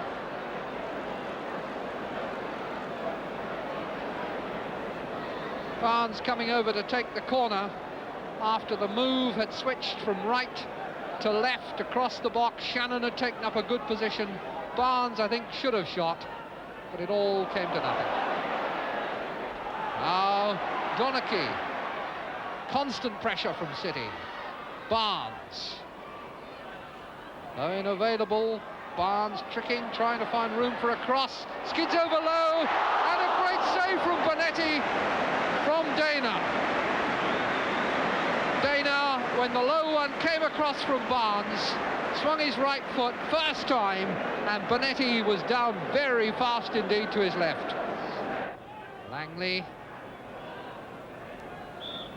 And that's a rare Chelsea corner.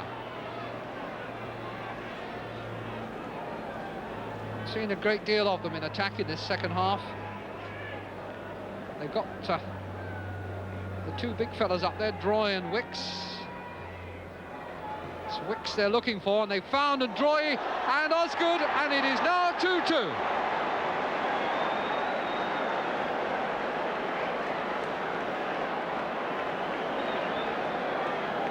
The tactical plan is you put three big fellas around the penalty area, and they bob it around and it goes in the net.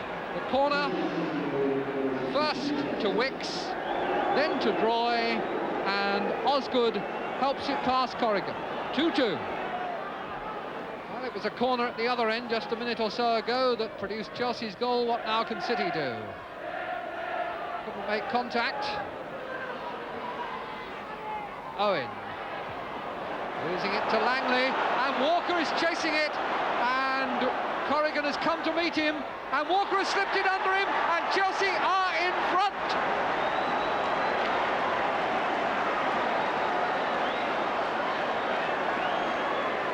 Walker did that so well. City with everybody up for the corner, caught on the break. Langley booting it away, and Walker from the halfway line has a clear run, and run he does. Corrigan comes out to meet him. Corrigan timed it well, but Walker stuck it away. So, a glimmer of hope for Chelsea, perhaps, particularly with Wolves having lost yesterday, with Queen's Park Rangers having dropped a home point.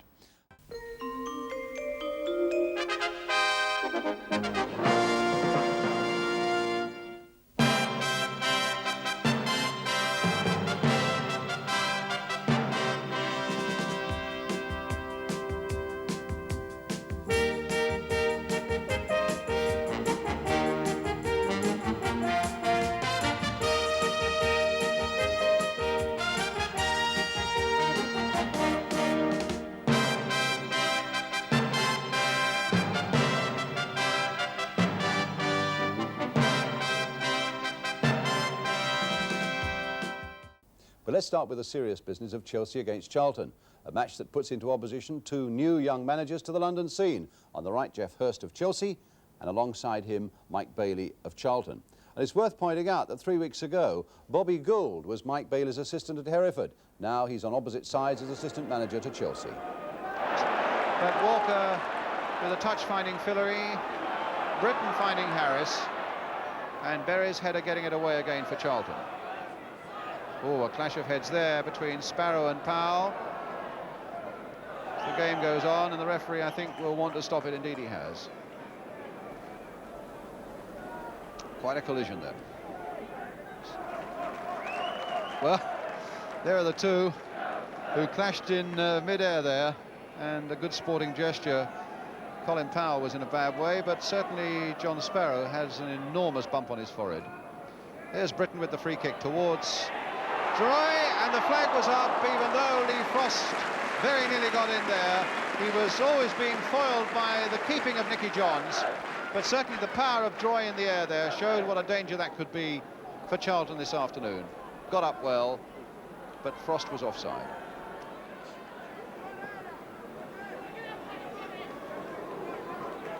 Campbell, and now Colin Powell. Tideman making a break forward, and a cross coming in there. Tideman scoring for Charlton. Well, his first goal of the season, and it breaks a deadlock and may give a bit of life to the game. The scoreboard pronounces a goal, and indeed it was a surprise goal as well, because Tideman suddenly appeared deep in that Chelsea penalty area. I thought he was going to cross it, and I imagine that Peter Barota must have thought the same. The ball, though, nestling in the back of the net. Tideman. Madden. Outside him is Grid if he wants him, but Madden's going all the way. My word, he hit the post. Well, that was an extraordinary run by Laurie Madden, the Charlton captain. He must have gone all of 40 to 50 yards, and then hit it almost casually with the outside, it seemed, of his left boot against Barota's post. There's Britton with the corner for them. Berry's header getting that away, but not very far. Walker will try and turn it back in again, which he does. and Fillery has equalised.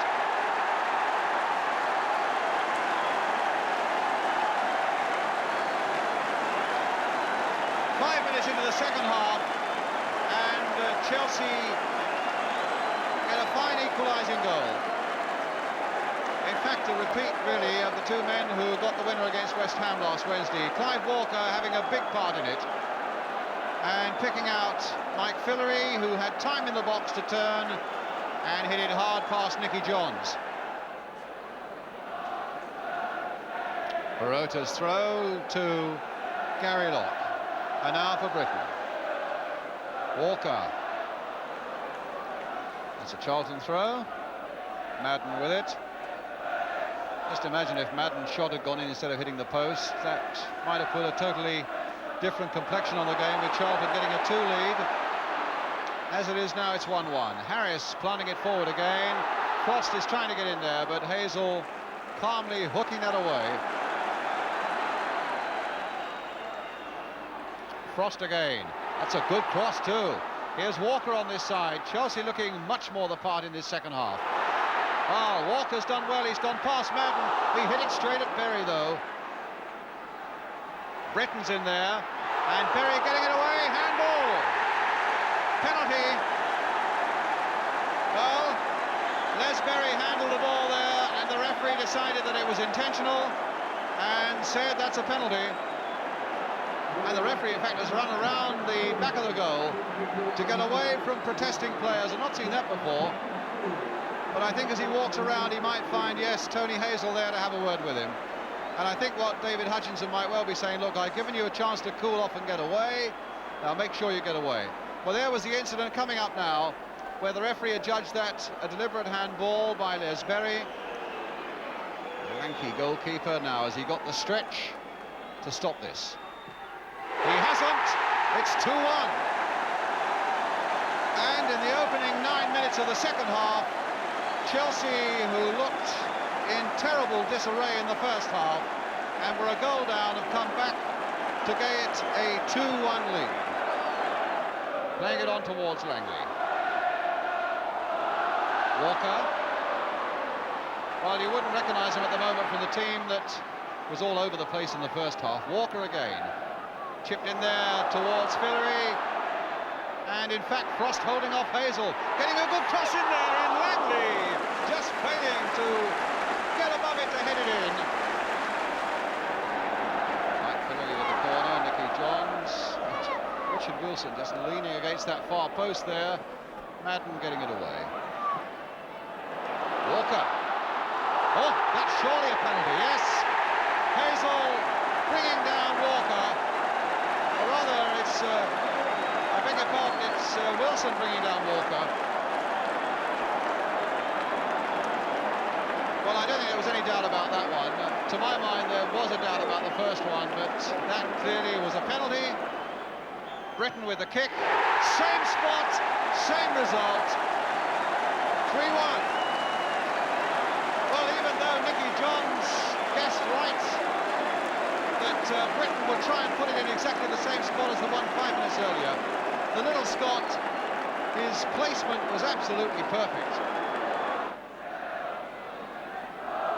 Tideman playing it this time for Campbell.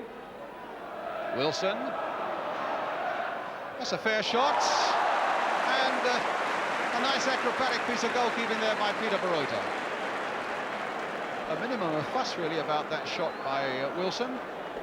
But that sort of save has become Barota's speciality. Tideman, Hales. Oh, what a good ball there by Hales, and Barota now heading it away. Well, he's been outside his box, kicking it away. Why not complete the afternoon with a header? Peter Barota. It's a victory that puts Chelsea into 3rd place now in the second division. Look at that. Clubs from the London area now filling the top 3 places. But what did Mike Bailey of Charlton and first Geoff Hurst of Chelsea think of it all? I think we threw the first 45 minutes out the window, really. We didn't compete at all. We were very lethargic, and a lot of lads felt it was because of the hard game they had on Wednesday. But I think we've got, if we're going to be successful eventually, we have to get used to the fact that we're going to have 2 games a week. So what brought about the change in the second half? A few sharp words at half-time? I think that just about sums it up. And then you got off to a brilliant start. I mean, with 3 goals, you couldn't believe that, obviously, in the first quarter of an hour of the second half. And that was a marvellous start. And Mike Fillery is scoring again. Yes, we're encouraging Mike to get forward and to score goals, and he's responding very well. Yes. He scored the other night. In fact, he missed one the other night, very similar to that one. So that's encouraging. Well, we had a 10-minute spell and got the 10-15-minute spell, scored the 3 goals, and then we sat back again. Yeah, I thought in the first half, I disagree with Geoff a little bit. I think it was our own good play that stopped them playing. You know, I thought we were very well organised, and I thought we deserved to go in at 1-0 up. Just after that, after half-time, I think we had a mad 5 minutes where, you know, we left a player unmarked, Fillery boy unmarked in the box. We didn't push out at all from the corner. And then, you know, we had a penalty against us, which I felt wasn't a penalty. Well, let's establish, first of all, with this first penalty, the referee apparently told the Charlton camp it was handball by number 2, but if you watch the number 5, Les Berry, you can see that the ball hits him. But, I mean, it struck with such power there, from such short range, you wonder what his intention was. I can't imagine it was deliberate, but the referee standing behind said that it was. I thought it was a tough decision yesterday, and looking at it again today, I don't really change my opinion of that. It was a tough decision against Charlton. But this one, I don't think they can have any complaints about it. Clive Walker takes up the ball, Richard Wilson goes into him, down he goes inside the penalty area, and on this occasion I think the referee was 100% right to give a penalty against Charlton.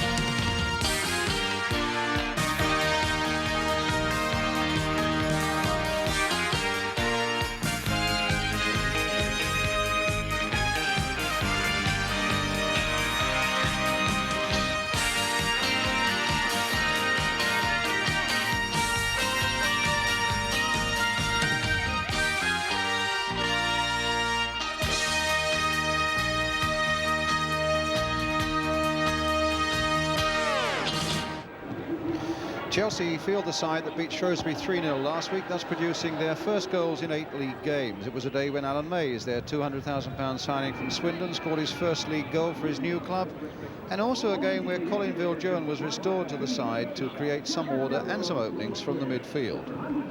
Well, the Cambridge defence could well be a further test for Chelsea this afternoon. They conceded only 4 goals in the last 8 games, where Steve Fallon and Lindsay Smith are the key men at the back, and Dave Donaldson is the former Millwall defender. Up front is the former West Ham favourite, Alan Taylor. He was always quick at Upton Park, and that might come for Riley, and it might come on the far side for Spriggs. Stopped there by Barota, and Chelsea were in a lot of trouble there. Taylor, Riley, and then Steve Spriggs here, the skipper, came up quickly from the midfield to get his shot against Barota. Taylor, and then the little flick on there, and a good one, in fact, by Riley for Spriggs, and Barota's save with his right knee. Bumstead's taken up a good position. Troy looking to come forward yet again. That might be just a little too fierce, that pass. No, Locke has done well. Crossed it in well, and Key under pressure, and the ball knocked into the back of the net by Lee, but it was always going to be disallowed for the unfair charge on the keeper, but certainly it was very good work indeed by Gary Locke. Troy putting Mays clear, just for a moment at any rate. Faced by Fallon. Mays with the cross coming in there, and just wide from Bumstead.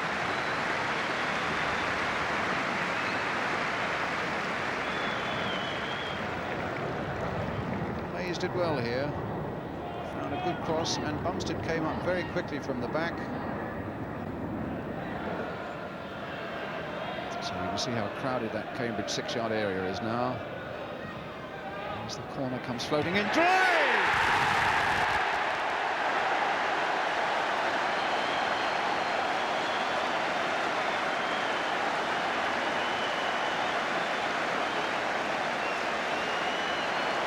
Finally, from the Chelsea number 5, and there it is into the roof of the Cambridge net. A bit of movement now as Viljoen hits the ball straight there. And pushed away by Key for the corner.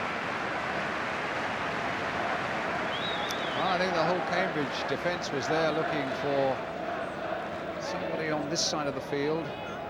But in fact, Viljoen almost squeezed it in by the near post. Mates.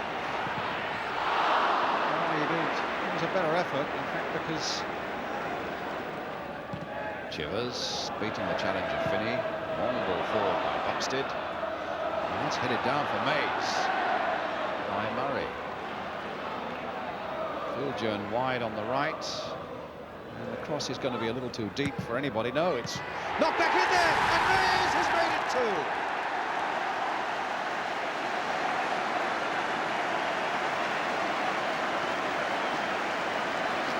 Well, Alan Mays, having had 2 misses, certainly put himself about the place and got a good third one. I thought that cross by Viljoen was going to be too long, but it was turned back nicely by Fillery and then turned in by Alan Mays. But no action apart from that taken. There's the cross coming in, and Mays! Well, he scored 2 in a matter of 4 minutes, and that surely has made it safe for Chelsea. From the free kick quickly taken, Gary Locke puts in a lovely cross, and there's Alan Mays. He was bought to do just that. Referee having a good look at his watch. Chelsea are not only in the goals again, they're in the points again. 3 goals today, just as they had last Saturday against Shrewsbury. 2 of them from Alan Mays after 2 glaring misses. There's a lesson for strikers there. And Mike Fillery, I must say, had a terrific day, particularly in the second half, with some beautiful touches. And Mickey Droy, in every sense, an absolute giant at the back. And indeed, it was his first goal that got Chelsea on the way. Final score then here at Stamford Bridge. It's Chelsea 3, Cambridge United 0.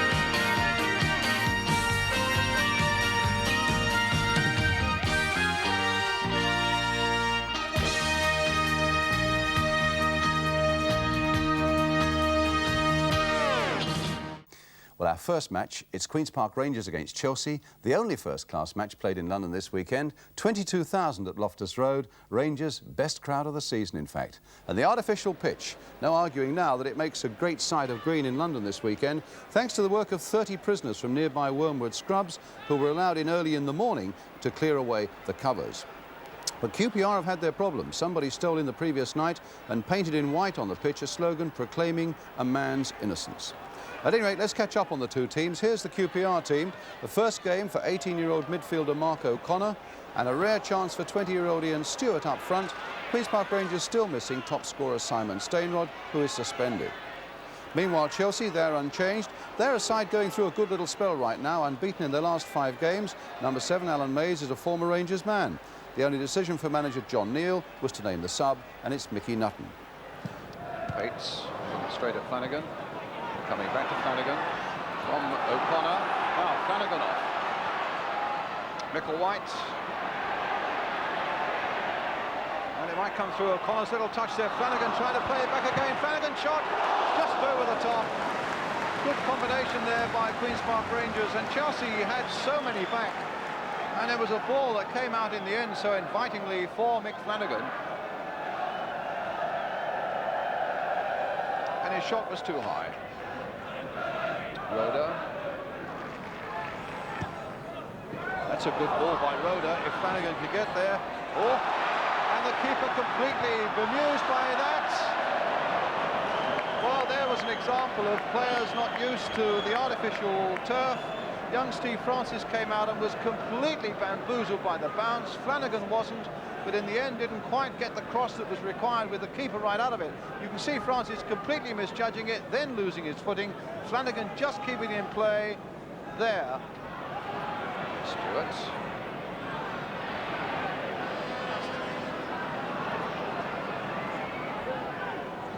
Oh, and a nice little back heel there for Micklewhite. Going past Troy, and the shot was over the top. A lovely play there by Rangers. They looked so much more sure-footed coming forward there than Chelsea did in defending. And young Stewart, and then Micklewhite, the back heel there in the first place. Then Micklewhite taking on Droy, going round him, and his shot was too high.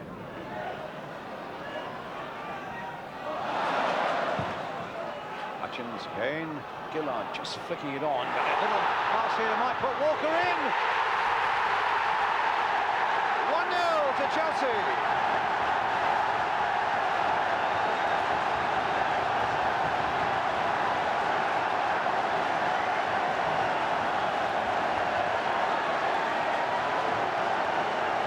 Well, against the run of the play for most of the day, a lovely little ball there, and Walker hitting it in off that far post there, putting Chelsea into the lead.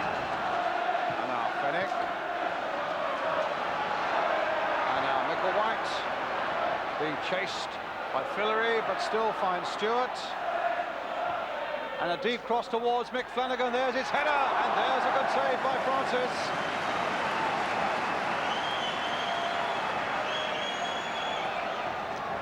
Flanagan applauding the cross here from young Stewart. Got his neck muscles working, but the reflexes of the keeper were equal to it. And here's Micklewhite, though, for QPR. And that's a good little shot off the top of the crossbar. What a lovely bit of skill by Gary Micklewhite, and I thought for a moment that he'd fooled Steve Francis. What a lovely shot, just clipping off the top of the crossbar. Chelsea leading 1-0. Fillery with the free kick for them. Deep towards Lee. Waddock getting it away. Hale's turning it back. Roeder underneath this one. Armstead getting in as well. Mays with a shot! 2-0!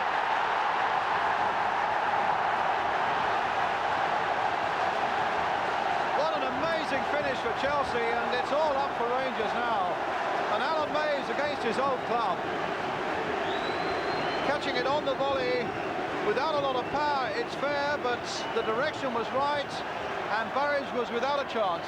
On the volley, right foot into the corner. Playing time added on, and there's no way now that Rangers can catch Chelsea. And all the excitement in this game in the last quarter of an hour.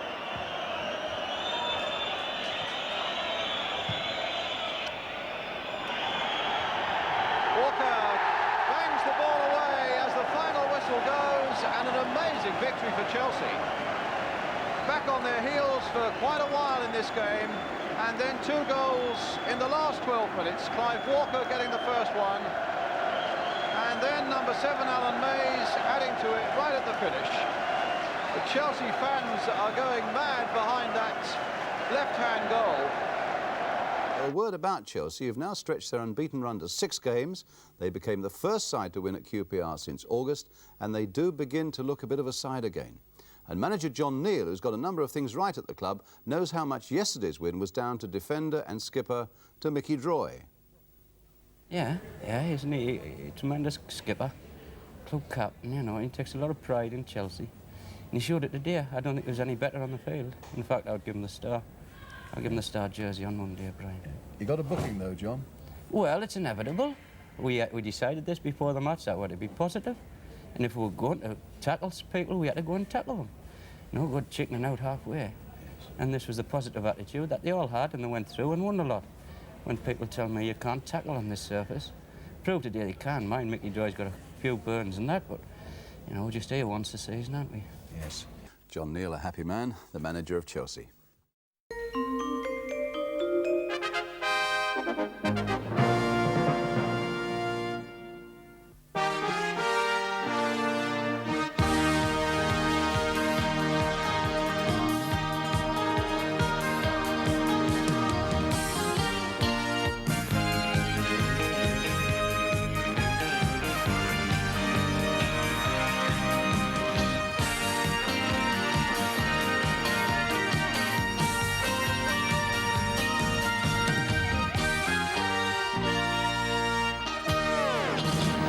Our third match tonight is from the second division. In fact, it's the London derby between Chelsea and Charlton Athletic, and there had been hopes that one famous player would get into the action today, but it was not to be. Allan Simonsen of Denmark, the former European Footballer of the Year, but still not a Charlton Athletic player. Barcelona, his club, say they want more time to look at the financial aspect of that deal. He's so down today, says the Charlton manager Ken Craggs, he really wanted to play here. Charlton optimistically had included him on their team sheet as their number 11, but sadly he'll not be playing. Well, here are the two teams. Chelsea are strengthened by the return of Chris Hutchins at fullback. He's recovered from a virus infection, and Clive Walker also returns, but they're still without defender Tony McAndrew, who's got a back injury, and Colin Lee, who's got a troublesome ankle. Charlton, even though without Simonsen, they include two new men, Jeff Scott, a £40,000 defender from Birmingham City, and Peter O'Sullivan, formerly with Brighton and Fulham, and with Martin Robinson as their substitute, and he's just returned from a loan period with Reading. Fillory, very active in these opening moments, and a lovely ball there for Gary Locke, turned back by him. Troy couldn't quite get in there, but Locke with a chance to turn it in once more, and the header, and the goal by John Bumstead.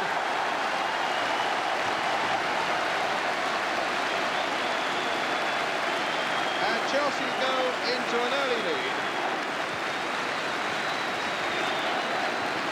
The cross coming in from Gary Locke. Bumstead, the marking was all over the place.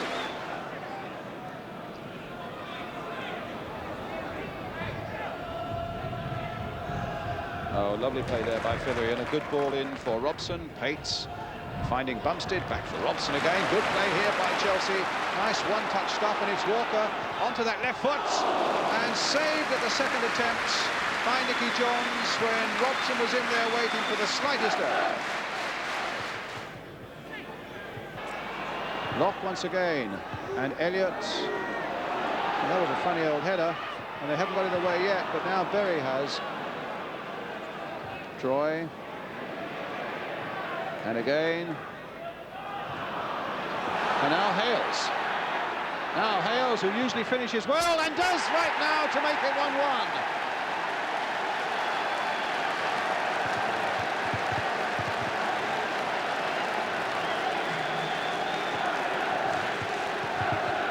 A good break from the back. Hales quickly in pursuit, kept his head well in point of fact. Didn't try to break the net with it, but placed it wide of Francis and made it 1-1. Chelsea in their programme notes talk about it being a mediocre season for them so far, and they will look for a win here today to improve that situation. Good work here now as Walker gets in the shot, but it's charged down. Pates will have a tremendous shot.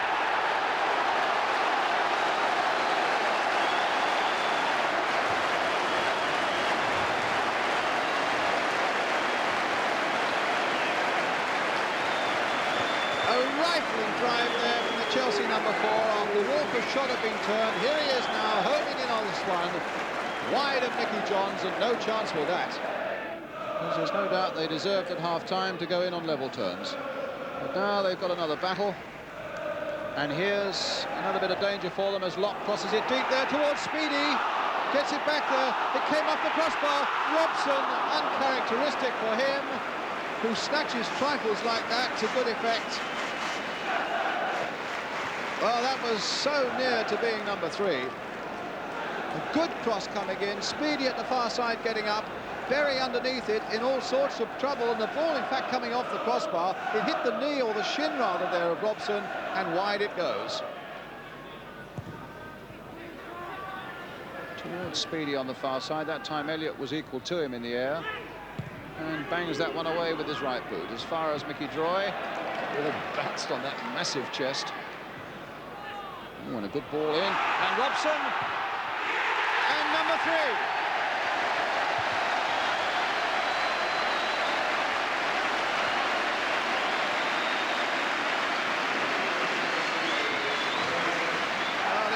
From Mickey Droy, Fillery didn't get a touch to it, and it fell so invitingly there for Brian Robson.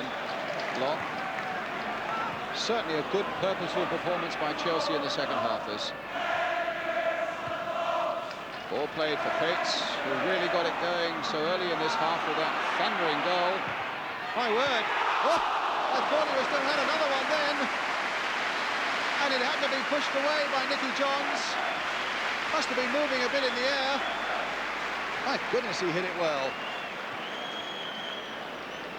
And Johns tipped it over.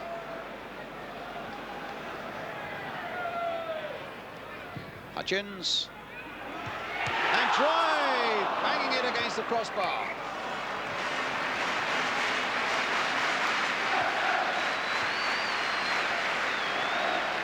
Good cross this.